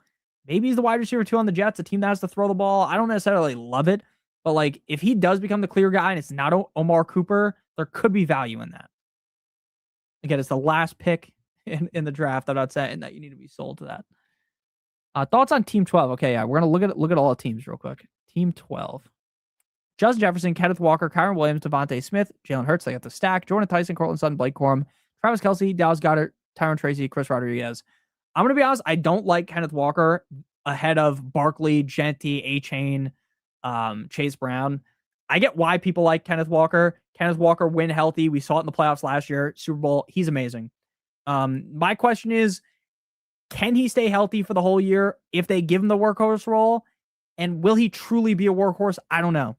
Is he going to be catching passes? I don't know. So I have my reservations with him. Do I get why people draft him? Yes. I just prefer those other guys, so I don't like him as much. But overall, I think your team's very good. I like the stack of Hurts and Devontae Smith. I like Jordan Tyson. I like Blake Corum. I like what you did down here. I'm fine taking 2 tight ends if you take them late. I'm just not a big fan of people that take 2 tight ends. Like if you take McBride, there's no need to take, Dalton Kincaid, right? That's kind of what I mean when I say that. I do like your team. Yeah, make sure you guys are in the Discord. The Discord gets rowdy. It does. The Discord does get rowdy. There's a lot of people in there. A lot of people that have fun. All right, Rome. Shout out to Rome. Getting in here. Yeah, I'll start the next one once this ends. We'll do one more, and then we'll probably get off. What up, Nick? How you doing? How you doing, Rising? Yeah, I thought Sinners was amazing. I've only watched it once. I'm not a big rewatch a movie guy. Like you watch it and then you go back to the theaters. There's a lot of people that do that. I'm not.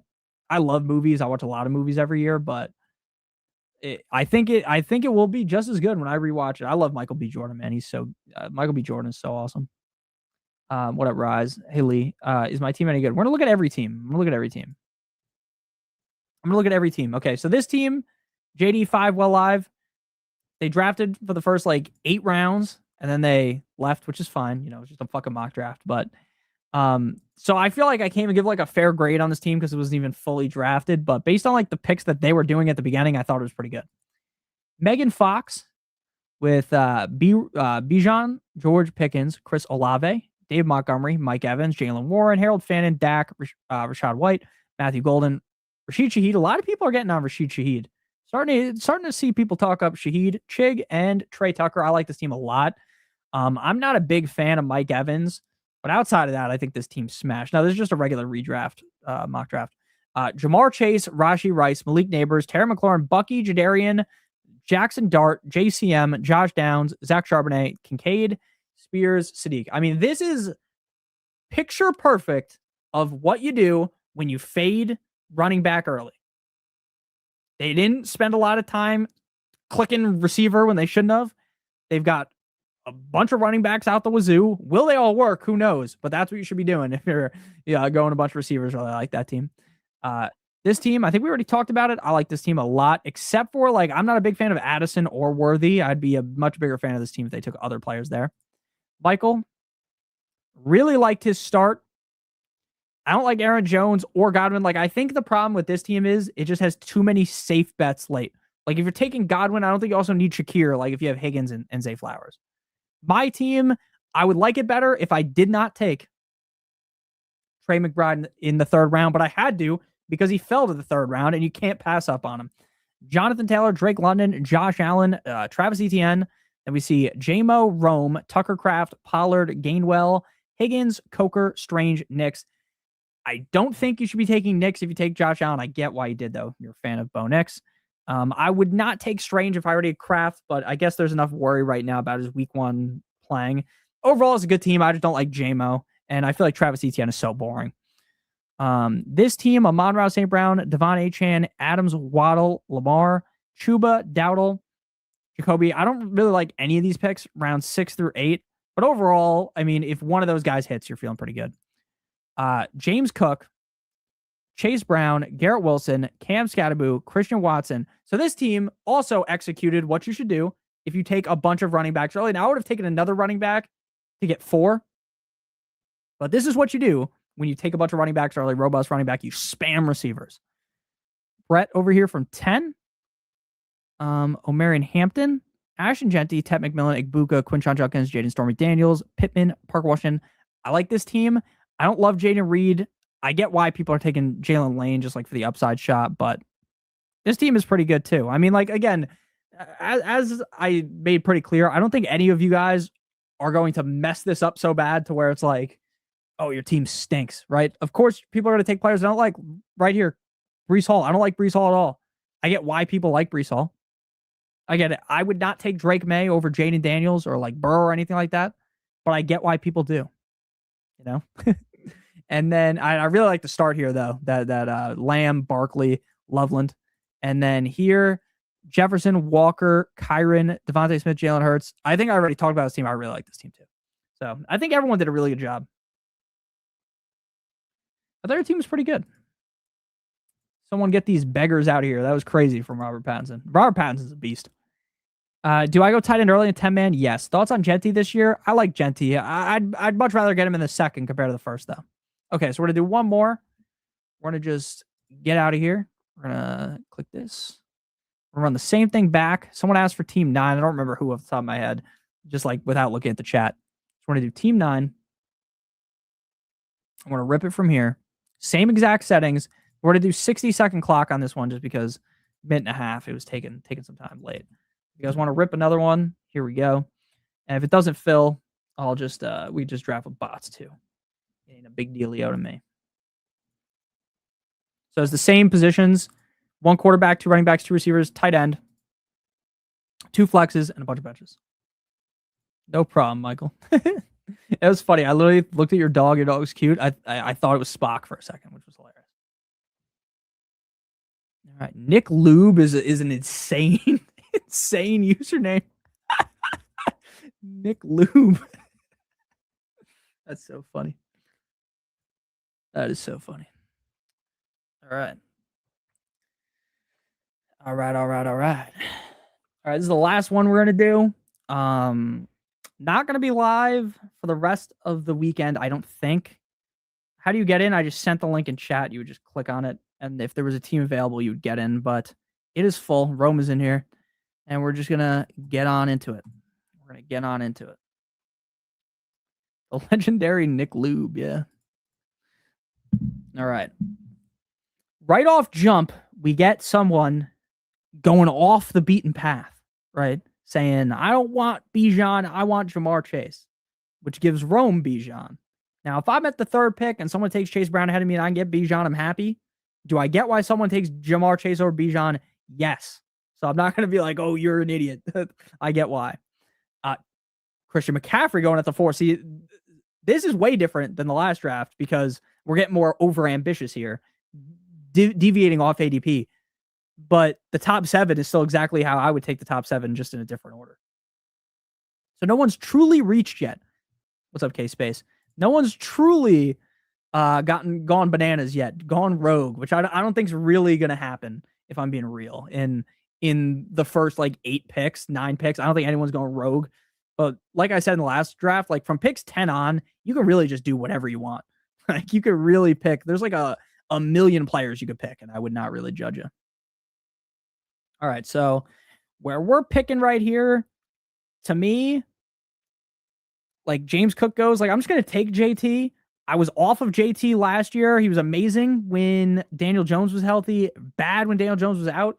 Daniel Jones stay healthy. They have a top 10 offensive line, at least top 12. Jonathan Taylor should be fine. Now, the funny thing about Jonathan Taylor is everyone loves to, one guy gets hurt, right? And people are like, oh, this guy's always injured, right? 2024, he plays 14 games. 2023, he plays 10 games. He plays 11 games in 2022. But now no one talks about that. So that's why I always bring it up. No one talks about how, hey, he's got injured a million years before last year. But I do really like JT. If Daniel Jones stays healthy, JT could smash. CD, Justin Jefferson, Ashton Jetty, Devon Achane. Very normal first round. Again, as I said before, at pick 10, if Cooked by Knicks took any of these players, I would not have been surprised. If they took Hampton, I wouldn't have been surprised. If they took Barkley, I wouldn't be surprised. If they took Kenneth Walker, I wouldn't be surprised. I wouldn't be surprised if you took AJ Brown at the end of the first round, even though he doesn't go there. Get me the fuck away from anyone with 2 on their team. Which team won your favorite last draft? Oh, I don't remember which team was my favorite, but I did like you can go back. I basically liked every team. Okay, we went Jonathan Taylor. Omarion Hampton. Okay, so for me it's between Hampton and Barkley here. Yeah, I'm gonna go Hampton. I like Hampton better than Barkley. Not by a wide margin, though. Not by a wide margin. Notorious, I see they didn't put you in the flock league, but are they going to fly out anyways? Yeah, I can go. They did offer for me to go. I'm not sure if I'm going to go because my wife is having surgery the day before I would have to go. I'm going to see if they could move it, but if they move it, she's a teacher, so I might move it into like when she teaches. So it's like it's just a terrible planning on my end because once I learned I didn't get into the league, I was like, you can just do your thing that weekend. So I guess that was on me. I should have foreseen this, but yeah. I pick at 14 in my draft, London and AJ Brown, guys. I think that's fine. You pick at 14 in your draft. I thought you meant you were going to take AJ Brown and London. I would lean with London over AJB. I would lean with London. Nick, I get to catch a live. Juan, what's up? No, it's case space. It's nothing super serious. That's why that's why it's possible that I could go because it's nothing like crazy. Otherwise, I would say no. If it was like, something insane, I would say I'm definitely not going. Thoughts on McCaffrey at ADP? Love the content. Thank you. I love McCaffrey. I would be fine taking if someone in my league took McCaffrey number 1 overall. I get why people don't do it because, the only reason case space why I'm not going to say exactly what it is because she's not like if she was like a content person, I would just say it, but she's not a camera. She doesn't need everyone knowing her business. But yeah, what I would say is if Christian McCaffrey went 101 in your home league, it's not that crazy because he could easily finish as the number 1 player. That's just kind of how I feel about it. But I get why people take the other guys ahead of him because they're safer. McCaffrey's much older. Rome went Bijan. Who's he going to go next? I love the double running back start that I got here. I love JT. I love Hampton. He goes Bowers. Interesting. Again, I don't like going tight end early, but I get why people like Bowers because Bowers could easily separate himself and be the tight end 1 by multiple points. He could easily be like when you take Bowers, he's almost not even a tight end. He's a receiver, right? He could average that many points per game. He could get 20 points per game. I'm in a big buy-in 10-team league. I have the 103 and the 101 is set on Puka. Would you recommend robust running back? From the 101 in a 10-team league, or the 103, I'm taking, man, if the first pick's taking Puka, you take either Gibbs or Bijan, and then what you're going to do after that is you are going to take, since it's a 10-team league, I would take Bowers in the second round if he falls to you. And then after that, hit a bunch of wide receivers. I mean, hit a bunch of wide receivers or running backs. I love getting an elite quarterback or an elite tight end in a 10-team league, but I'm definitely going running back with my first pick, especially if Cousins is thrown. Yeah, if Cousins is a beast. Trying a method. Let me land this plan. No, I'm not going to judge anyone off the first 3 picks of your team, but now my dad's friend. No, actually, no, not my dad. My dad's friend. My dad in our home league 10 years ago I'm trying to remember his name. It was the Commanders. He had 2 tight ends that he played every single week, and he won the league playing 2 tight ends every week. Do I think is the smartest idea? No, but it is possible. You finna do any underdog drafts, Nick? Yeah, we did an underdog draft right at the beginning of the stream. After this, I'm probably gonna get off if I'm being honest with you because I'm gonna stream for 2 hours. It's already getting late. But yeah, what's up, Space? Yeah, that is Rome, obviously. We don't have a Rome impersonator in here. Loveland in the third. Interesting. So I don't like Josh Allen here just because, again, I don't like taking quarterbacks this early. We already have 2 running backs. Loveland gone. There's no need to take Warren here. So you're basically just pigeonholed it into receiver. I mean, we're going to have to take Olave here if he falls to 3-9. I mean, it's just kind of obvious. It was Jordan Reed. Yes, that's who I was thinking of. Jordan Reed. Jordan Reed. I'm trying to remember who else he had. I wonder if I could pull it up. That was the year he went, I believe he won every game except for the championship where I beat him in the championship. And it was with 2 tight ends the whole year. The first time I've really seen that work. And I wish I could remember the year. That would make it way easier to find who it was. I think I just clicked on the wrong league, so that's not going to help me. Hopefully this isn't lagging my computer because NFL.com is like the slowest website ever. League history. It was the year I won the league. I know that. Maybe it was 2018. I go to my team in 2018. Like, is it that hard? Josh Allen goes. I mean, Josh Allen's bound to go before we got to pick again. 2018. I hope this is the correct playoffs. Like, was this it? No, it wasn't this year. Fuck. I'm trying to remember what year it was, but he definitely did really good with it. It might have been in a different league. I think it was CJ Uzama and Jordan Reed, but I can't remember. It'll be a long time. Yeah, if you guys didn't know, Rome is an original Notorious Fantasy. He used to stream with me like 2020, 2021, back in the day. Jordan Reed and Jason Witten NFC stack would have been nuts. Yeah, Jason Witten was nasty back in the day. That double tight end strat is crazy, but grabbing the top 2, I get it. Yeah, again, the one thing about fantasy is like it might seem crazy now, and I think it's crazy, but you could easily win doing that, right? If Bowers and McBride are averaging 20 plus points per game, you can easily win doing that. Easily. The question is, when you draft Bijan, Bowers, McBride, how do you follow that up like with the receivers later? Like, what does that look like? It's just interesting. Okay. So I think this time we're going to try robust running back because we went like light running back last time. So we'll just do something different. We're going to go Scatterboo this time. I get Scatterboo is risky.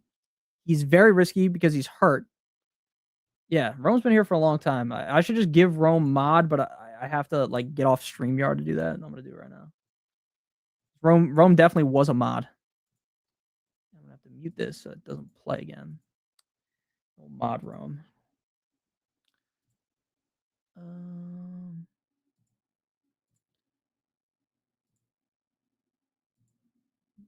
Boom. There we go. Yeah, I went Scatterboo might be a reach there in the opinion of some people.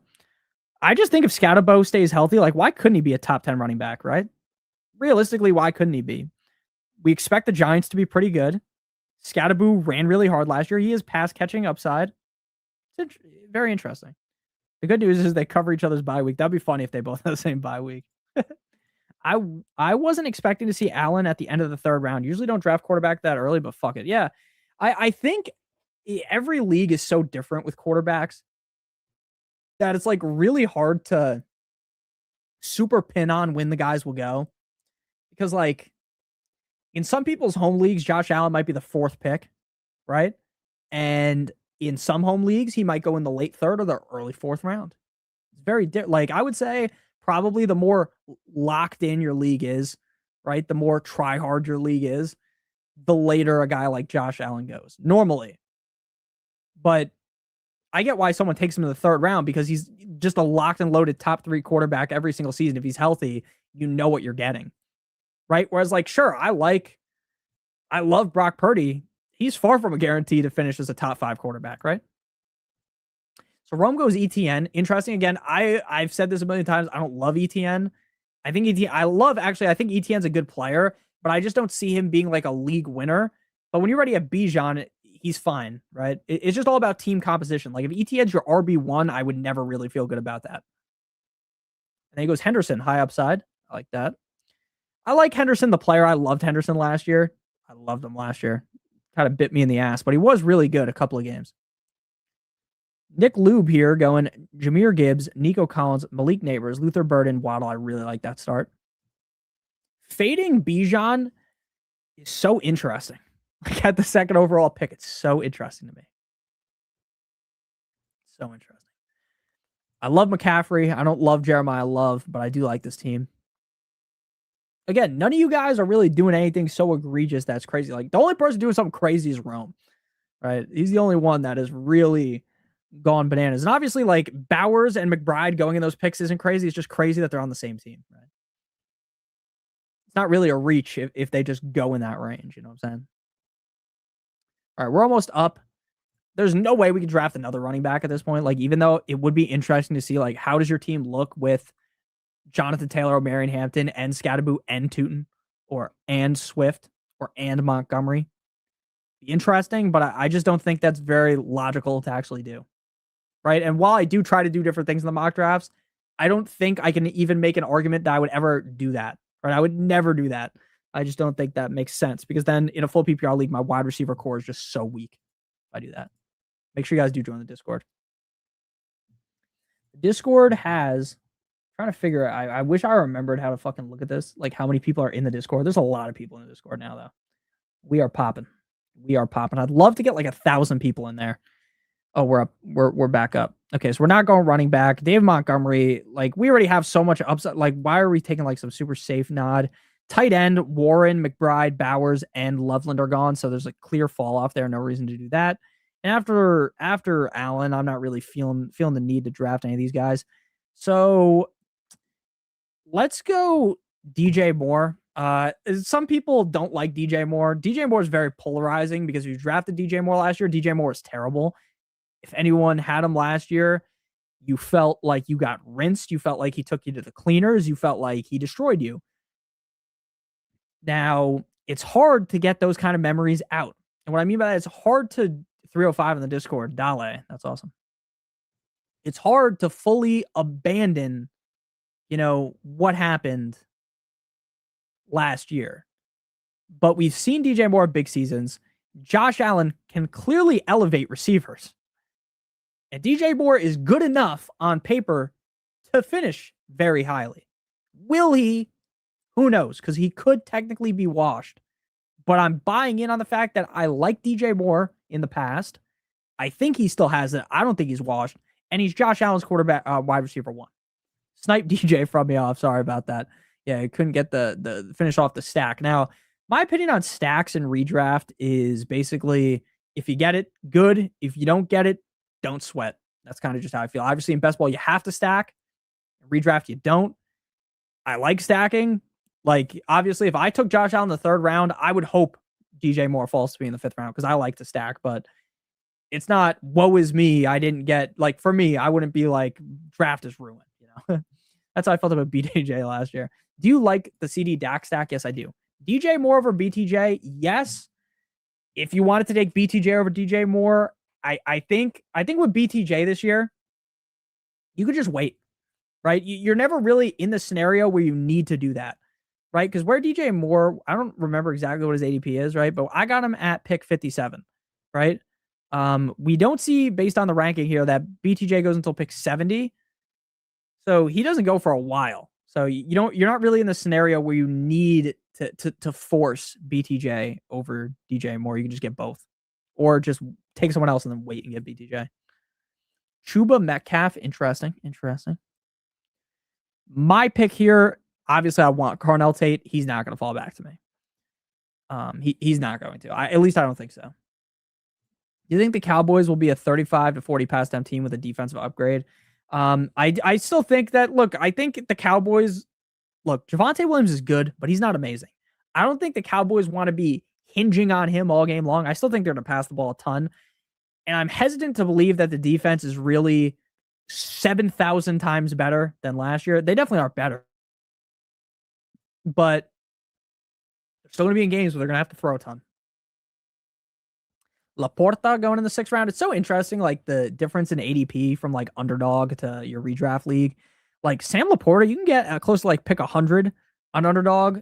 That was pick what was 64, 62? So much earlier. But yeah, I still like Sam Laporta there, even at pick 62. Still don't have a tight end, but like I like Tucker Kraft, but I'd rather just go receiver here. Just go receiver because we only have taken 2 so far. Could go Price though, but I'm not the biggest Price guy, if I'm being honest with you. I get why people like him because if he's the clear RB1 in Seattle, there's going to be a lot of points going his way. Cardinal Tate goes, of course.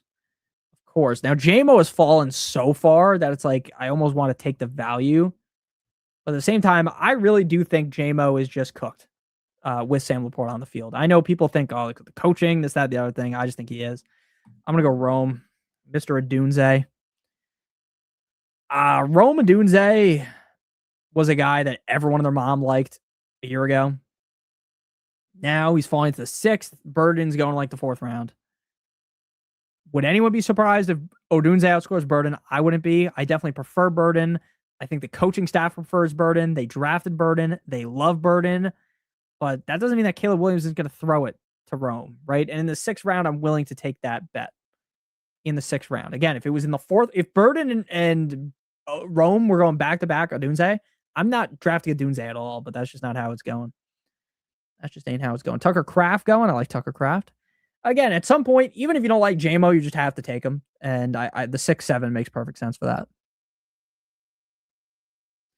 The 6-7 makes perfect sense for that. Now, the question is, who is Rome? Rome's getting his first receiver potentially here, or will he go quarterback? Because this is a very different... If he goes quarterback without drafting a receiver, that is such a different build compared to what any other person is doing. So much different. He goes BTJ, which is what I would have done. But it would be very interesting to see a team that just doesn't draft a receiver until round 7, right? Because if you take a quarterback there. I agree, though. I really like BTJ this year. I think Parker Washington's a guy that like is just so confusing to me. Like the ability to play very well over the middle of the field is clearly there. The question is, can he do it consistently? And is BTJ because if BTJ is just washed, he's done. Then like Parker Washington is going to be amazing. Thoughts on RJ Harvey? Hit that like button. Yeah, make sure you guys hit that like. My thought on RJ Harvey is I think he's a good player. If Dobbins stays healthy, though, I don't see Harvey being a guy that you can reliably trust in fantasy football. In underdog drafts, best ball drafts, I love RJ Harvey, though, because he's such a great pass catcher. And he's going to have those spike weeks. It's just going to be very hard for you to dictate in your home league. Like, oh, when do I want to start Harvey? It's going to be hard to dictate. But Dobbins also always gets hurt, right? So that's kind of a feather in the cap of Harvey, right? First 4 picks of PPR redraft, I have JT, Genty, Hall, and Smith. Good looks. I mean, look, I don't like Breece Hall, but I think that's a perfectly fine start. Drafted Kraft and Warren last season. Rip Kraft, then Warren quarterback situation had to stream. Yeah, I was big on Kraft during last, like once people were picking him up, I picked him up.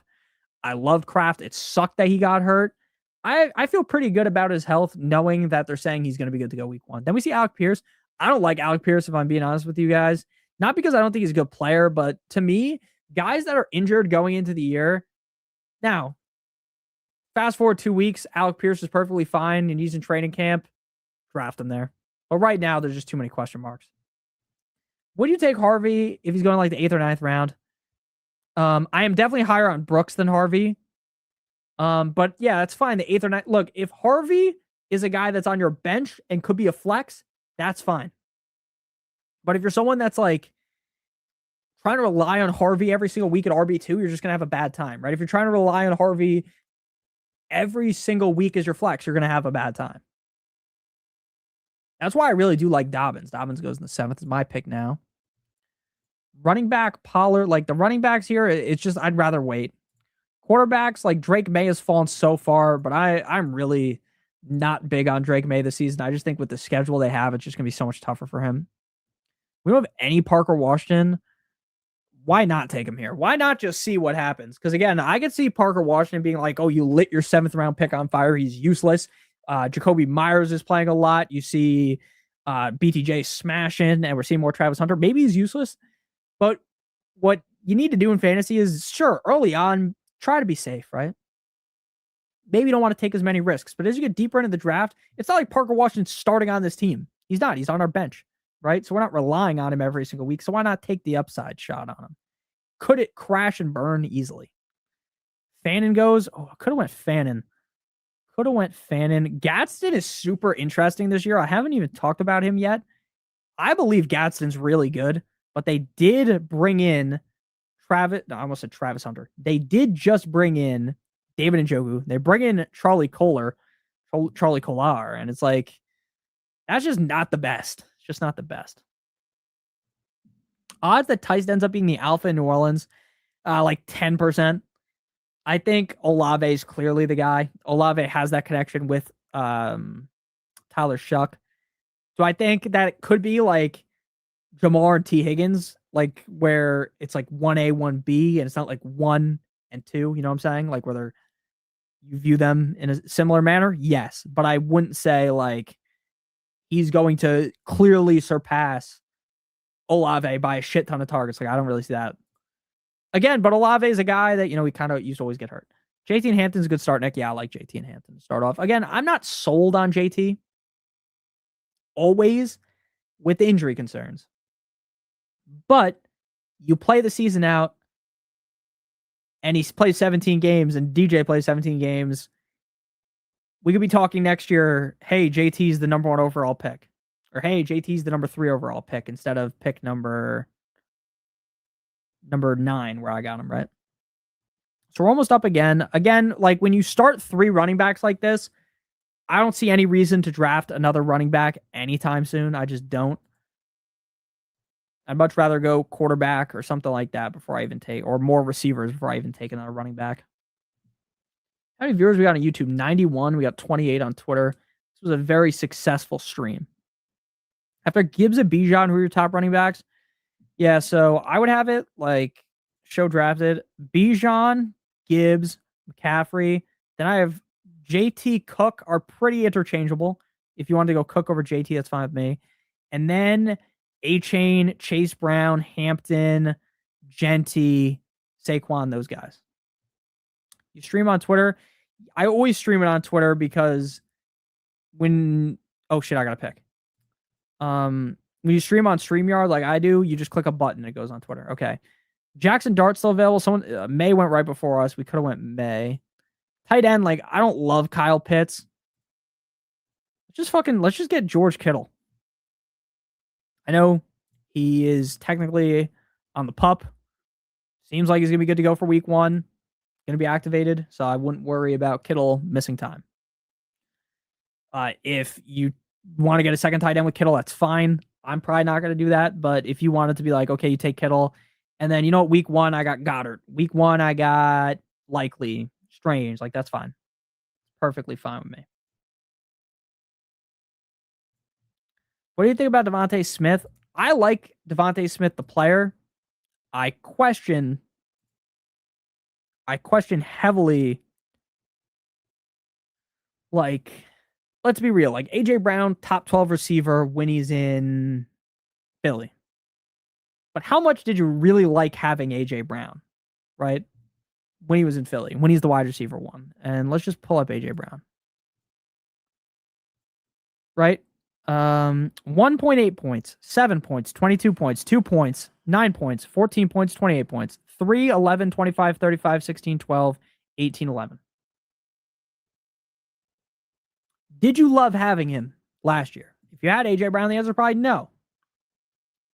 So is Devontae Smith going to be like that? Where it's like, he's the guy, but it's like 3 points, 20 points, 2 points, 4 points, 30 points, right?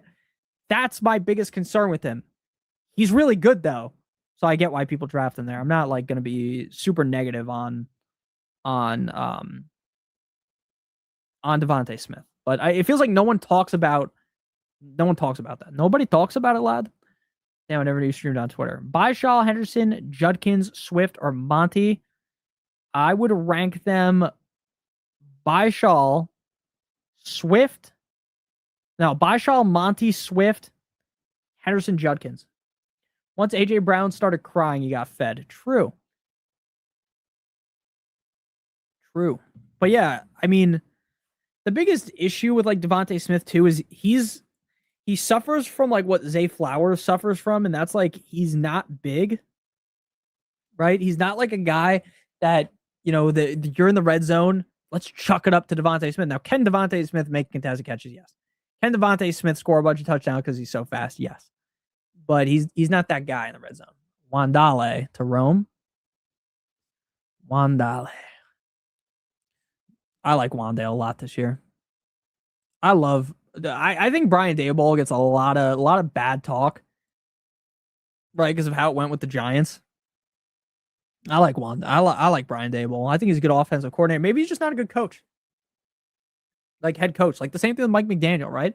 Mike McDaniel knows how to call plays. Mike McDaniel knows what to do, but Mike McDaniel's not going to be able to motivate someone that's trash to figure it out, right? He's just not. He's too nice.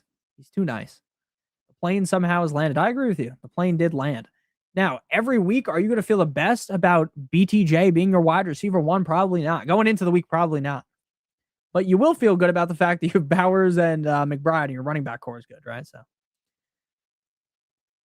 as long as those guys stay healthy and they are the guys that we think that they are going to be, your draft did land. You did land the plane correctly. Titans should hopefully be much better this year. I hope so. I mean, I'm a big Cam Ward guy. I loved Cam Ward coming out of college. Obviously, I'm a fan of the Miami Hurricanes, so of course I thought he was going to be good, but he lived up to my personal expectations of like being kind of mid based on what the team was, and I think he's going to get better this year. All right, so we're back up again. I still don't think we're in the range where we need to take a running back. I mean, another running back. Like, we just keep jamming receiver. And this is the kind of team where, like, Chris Godwin doesn't need to be on this team because, like, I feel like we have good enough receivers, whereas Chris Godwin's good on a team like for Rome, right? Where you kind of need early season production at receiver. Not so much on my team. We're going to go Diggs and hope Diggs lands in the correct spot.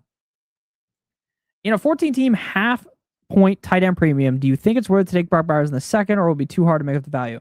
That's interesting. I'm going to be honest. I am not a big tight end premium guy. What I mean by that is I don't play in a single league that's not Dynasty that is tight end premium. In a 14-team league, tight end premium makes a lot of sense. Why do I say that? Because in a 14-team league, the tight end position, the value is very diminished, in my opinion. Same with the quarterback position, because so many teams' running back and wide receiver cores are like fighting for air in the water, right? That's what I think about tight end. So in a half-point tight end premium, I would feel fine taking him in the second round. Now, do I love it? No. Am I fine doing it? If you want Bowers, yes, I think it's acceptable. Because in a normal 14-team league, I'm not even thinking about tight end. I'm not thinking about it early on. I'm not thinking about quarterback early on because I want the running backs and wide receivers, especially the running backs. I mean, if you've never played in a 14-team league before, which a lot of people probably haven't, the running back position gets gross. It gets disgusting as you get deeper into the draft. Okay. So I still don't think we need a running back if I'm keeping it a buck with you. At some point, we need a quarterback. How many teams have drafted a quarterback? 1, 2, 3, 4, 5, 6, 7, 8. Only 8 teams have drafted a quarterback so far. Very interesting because, again, like in your guys' home leagues, this probably doesn't happen, right? Like if you're just drafting with like people in your family, like your friends, they're going to just draft a million quarterbacks like way before this. But like in this kind of a draft, we can just get a quarterback that we like a lot. Now, we don't have any stacking partners here except for Purdy with Kittle. But like we can just wait on Purdy then if we want to stack. Let's just... We already took Herbert last time, so I guess we'll just wait. Yeah, I'm going to take a running back here just because I like the value of JCM. Like, if JCM is the guy in Washington and, you know, Rashad White is just being like the pass-catching back, like an Eckler, like with B-Rob, like JCM has a lot of upside in that case. Like, if the Commanders are able to stay healthy. Will they be able to stay healthy? Who knows? But if they are, that would be the upside argument. Once this draft finishes, we will get out of here, though. If you guys have any questions, let me know in chat. Really appreciate everyone stopping by. I can't even believe that we had 150 viewers at some point, like in July, watching a stream. that just randomly fired up. I didn't tell anyone. that we were going to start the stream. So Kincaid breakout year or nah? Thinking I don't take Bowers. I'll just wait for him to fall. I'm going to be honest. Like, it seems Kincaid is one of those guys where it's like, I get why people like him. Right? Talented enough player. Good team associated with a great quarterback. But like, feels like every year we talk ourselves into Kincaid and it just never works. At price, I'm perfectly fine taking him though. Like, I just don't know if I want to flag plant on Kincaid. Like, I've done it before and it hasn't worked. I just kind of feel like Kincaid's one of those guys that's like in the range of like, you have Kincaid, every week you're considering potentially cutting him for another guy. Right? He doesn't feel like the kind of guy, like Kincaid doesn't feel like the kind of guy where every week he's playing, you're starting him. He just doesn't to me. And I don't know if he'll ever get there, especially with DJ Moore now there, potentially taking away more looks from him, which I think he will. Love your content, bro. Thank you, Adam. Let's win this year back to back. Back to back, baby. Michael Jordan, 96, 97. Woo! Very important and very pretentious. Will we get the Brock Purdy stack is the question. I'm interested to see, like, now that Mahomes has been practicing, like, are people going to move Mahomes into a range that's, like, disgusting? And what I mean by that, like, are we going to push him into, like, the 8th round? Like, is that going to happen? Is that going to happen? I don't know. I wouldn't like that, but it could happen. Shakir, Rome taking the perfect safe bet at wide receiver, which makes sense. Again, I don't like Shakir at all because if you're taking a bunch of receivers early, like a guy like Shakir is like just a boring pick. But on a team where you take a bunch of running backs early, you take 2 tight ends, Shakir is perfect for that kind of a team. It's like how Sutton I would have preferred to Pierce. I like Shaheed. A lot of people like Shaheed now, though. I'm starting to warm up to Shaheed. It seems like everyone's banging the drum for Shaheed now. I think he's clearly going to be the guy over Cooper Kupp. He seemed fine when healthy, but people with injuries seem like a real pain ass. Sticky Ricky. Yeah, I feel bad for Ricky Pearsall. Ricky Pearsall, like, some guys, they get hurt, and it's like, oh, that guy just, his knee is just, like Jonathan Brooks, maybe his knee is just screwed, right? Oh, he's always hurting the knee. This guy always has concussion problems. Ricky hurts his PCL, right? Was that what it was? He gets shot. He's dealing with all these other injuries too. It's like this guy's just so unlucky. So unlucky. And it sucks. And it sucks to hear. I had like 7% Ricky Pearsall on Underdog, which hurts. It's not going to be, the end of my life that he, the end of my season that he got hurt, but it does suck. It's interesting for Stribling. It's interesting to LCL, PCL, yeah, LCL. Yeah, I didn't even look it up off the top of my head. I can't remember off the top of my head because it happened today. Let's see if we can just read about it. Knee issue, concern, exploring all options, PCL. I read earlier that they're saying he might need surgery, which could end his season. Just doesn't sound great right now. But again, I wouldn't 100% say it's over for Pearsall right now because it's not. It's not yet. But 3 days from now, he might have season-ending surgery, right? Okay. Now my question is, can I take Purdy over Dak when I like Dak more? And I guess for the stack, I will because I am interested in stacking, but only Lucky over here does not have a quarterback. Will they snipe Purdy from me? We shall see. I think in this scenario, you push the quarterback to the next round. We don't need any more running backs. We don't need another tight end. We're just going to draft upside receivers. I did draft Tyreek early on, but now I realize, hey, no need to touch Tyreek. Let's go Jaden Higgins. Could be more of an early season play because, if Tank Dell gets healthy, maybe Tank Dell just completely suns Jaden Higgins later on in the season. But right now, I think it's fine for Higgins early on. Some concern is what they're saying, but months from now, you never know. Yeah, I agree with you. I mean, I'm not saying, hey, draft Stribling here. Draft, raise these guys up the rankings. I don't think so because I think either A, he's back 4 weeks from now, or he's done for the season and they pick up Diggs or bring in Debo or something like that. T-Law will be a quarterback one though. I think T-Law could be the QB1, like a quarterback one. I don't think he's the QB1. I think Purdy has a similar potential to be amazing as Dak does, as Purdy does. I even like drafting Malik Willis, but I do think Malik Willis is one of those where you're kind of just praying every week that he does something where like the floor might be lava, where he might be ripping like 10-point games, but he could also rip off like a 40-point game. He's the greatest QB of all time. That's him. That's Mr. T-Law, the GOAT.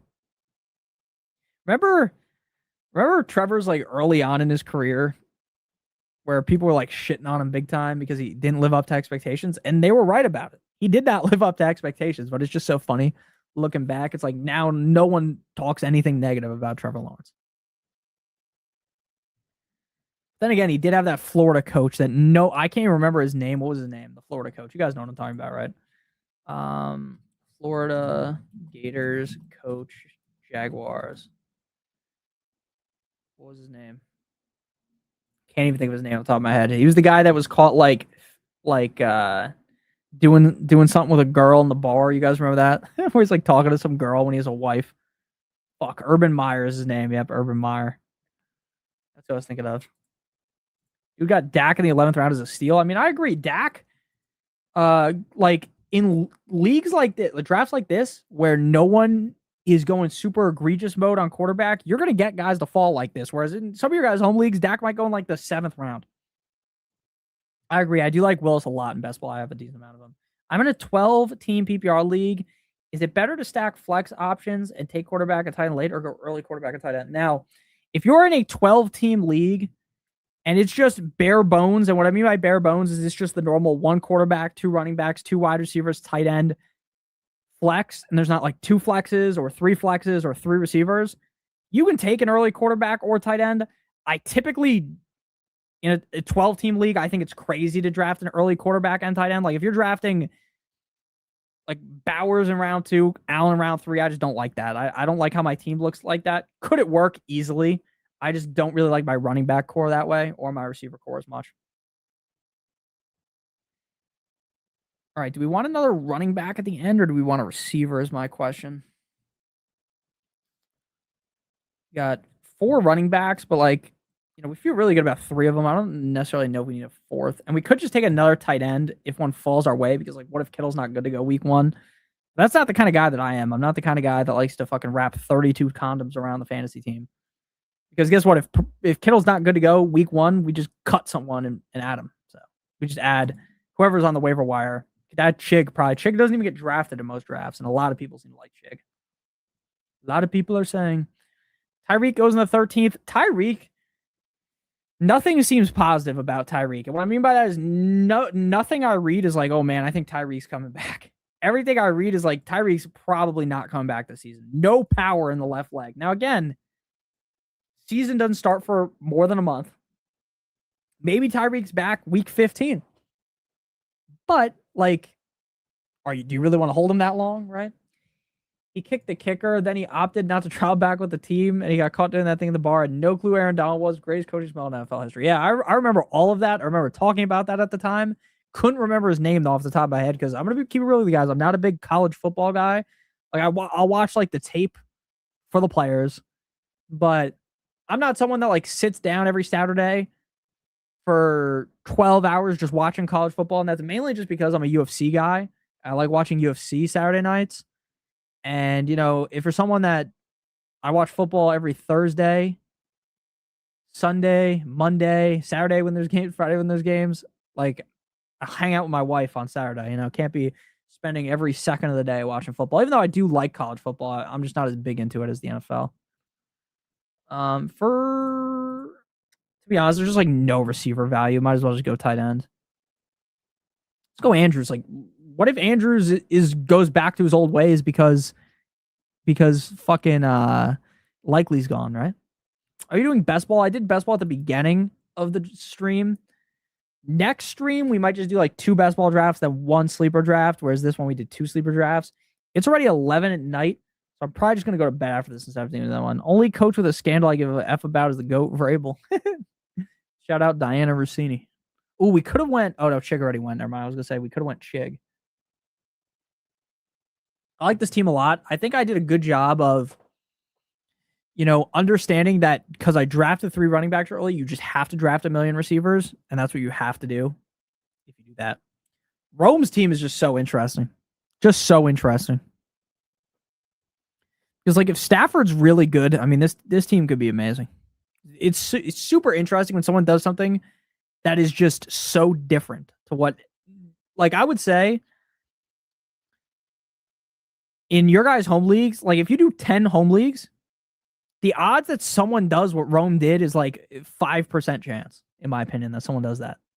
And that's what makes it super interesting. But overall, just from, paying attention during the draft, I don't think again, like, you guys don't seem to really do like egregious stuff. Whereas, like, in my home league, even with my friends, not all my friends watch every single video. Not all my friends pay attention to fucking fantasy 5,000 days a year. Some of them draft bad teams, right? You guys are way more locked in. No one's really drafting bad teams here. Is this full PPR? Yes. I'm not mad about the team. I'm not mad about your team either. I just think it's interesting. That's all I'm saying. It's like, it's so different. So different. Yeah, this is full PPR.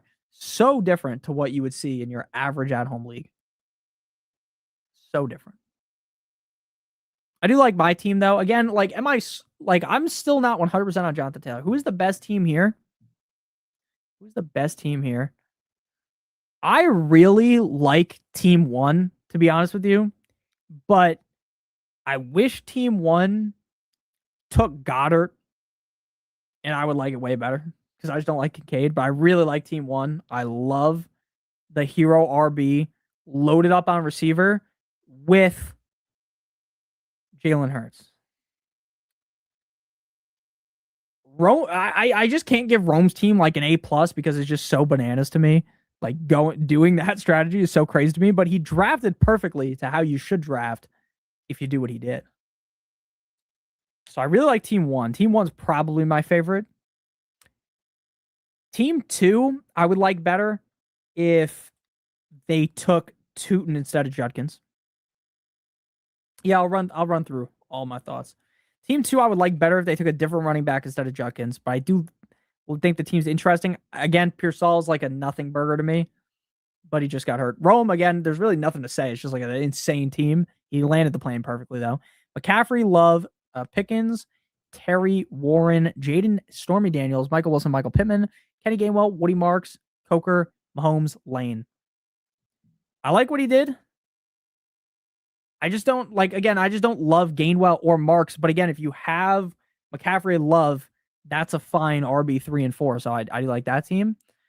Again, it's going to be hard for me to find a team that I don't like. Like, the truth, I absolutely hate that you took Burrow and took Goff. And I hate that you drafted 2 tight ends.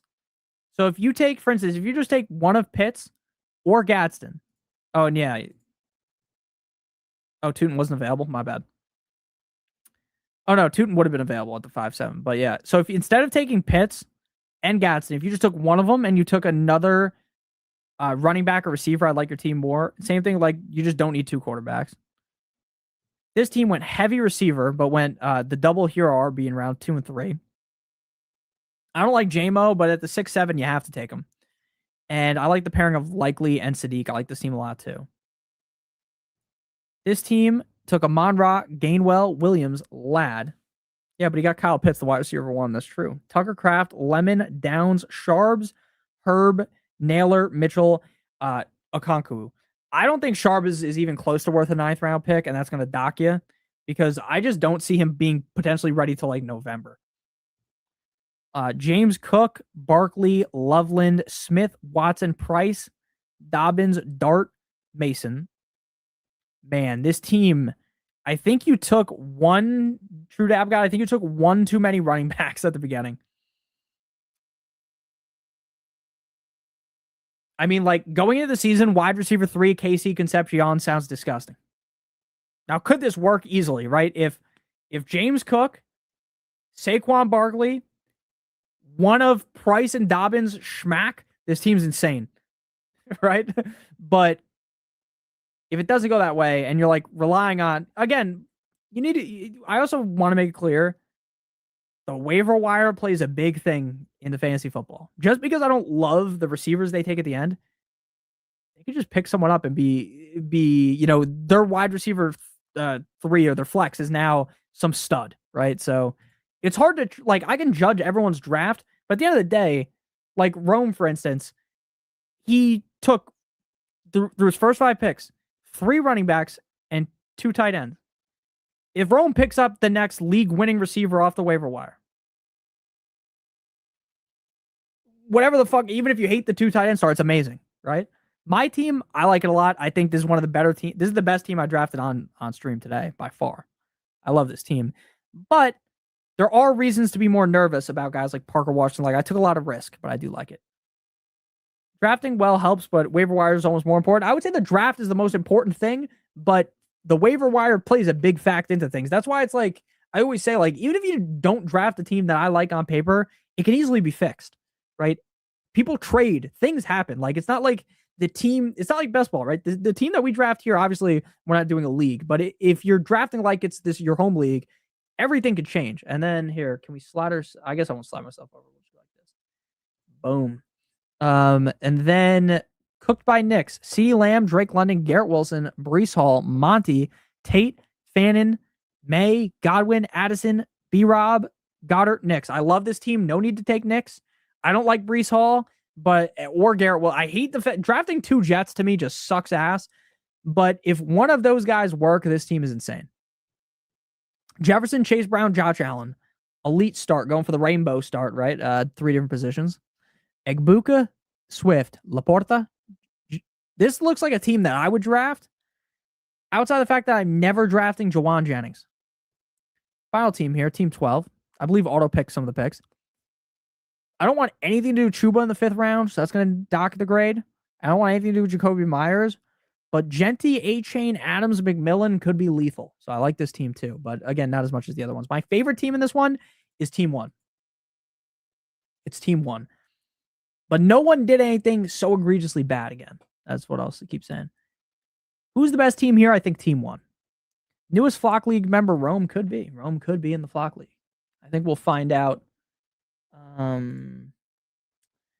think we'll find out soon, I think. What the fuck is happening now? There we go. I have not used StreamYard in a while. I guess since last season, right? So it's a little bit odd.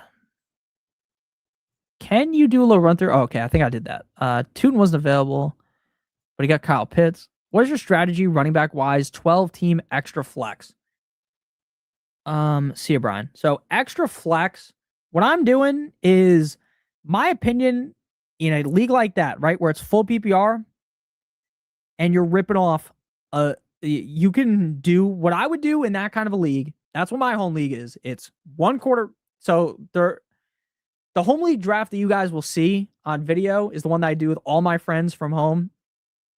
That's a super flex league. But my other main league is 1 quarterback, 2 running backs, 2 wide receivers, a tight end, 2 flexes, kicker, defense, no kicker, defense, full PPR.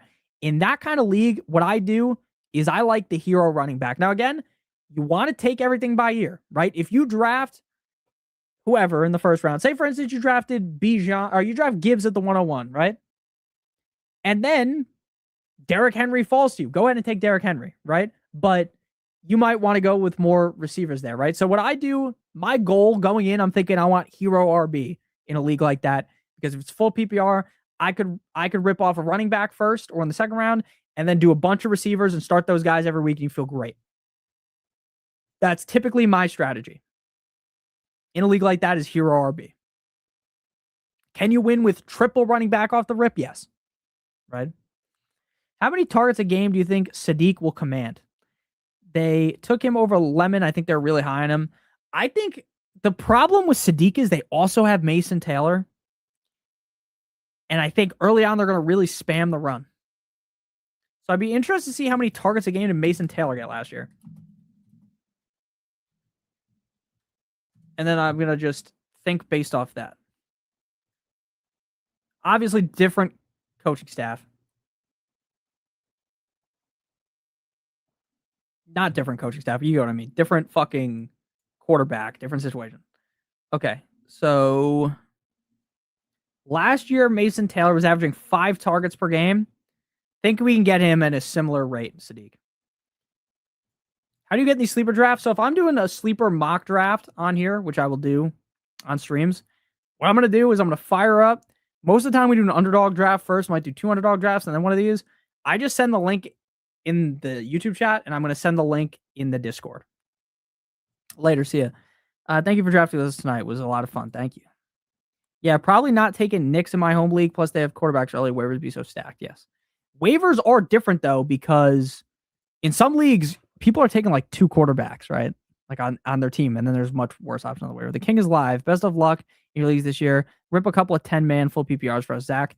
I will do that. See y'all in September. See ya. Yeah, I'm going to probably stream a couple more times before the start of the season, but definitely going to stream every week during the football season. But yeah, I'm definitely gonna do some 10-team mock drafts. I don't know if I'm gonna do them on stream, but I definitely will do them in video because the 10-team mock drafts I actually do the best on video because no one does them. No one does them because people say not many people play in 10-team leagues. You would be shocked. Like most people play in 12. A lot of people play in 12-team leagues, right? But most people would be shocked to learn how many people are in 10-team leagues, right? I play in 5 leagues or 6 leagues last year. One of them was a 10-team league. Right? A lot of people play in 10-team leagues. W stream. Thank you, Rome. I appreciate it. All right. So we're going to get off. Please do 14 teams as well. I'll definitely do a 14-team league draft on a stream. We did last year. And that was super interesting because most people don't play in 14-team leagues. So it's like, it's very funny to see like people that don't do 14-team leagues that, you know, we're just doing like a mock draft and then they're shocked like, oh shit, the running backs are terrible now, like really quickly. Rooting for Rome as well. I'm also rooting for Rome, obviously. Known Rome for a while. I'm hoping he gets in the Flock League. I'm hoping he wins. That'll be awesome. Shout out to Rome. Shout out to everyone that watched the stream. I really appreciate you guys. Hope you guys have a good one. I don't know when I'll be live next, but there will be a video tomorrow. Let's see. Today is the 29th, so there'll be a video tomorrow. No video the 31st, and then a video every day because, you know, once it starts August, there's a video every day. So thank you guys for watching. I'm greatly appreciative of all of you guys. I hope you guys had a fun time watching the stream, drafting with me. We'll be live definitely a couple more times in August. Love you guys so much. And I'll see you guys soon. Hit that subscribe button if you're new. Leave a like on today's stream too. Love you a long time. As always, goodbye.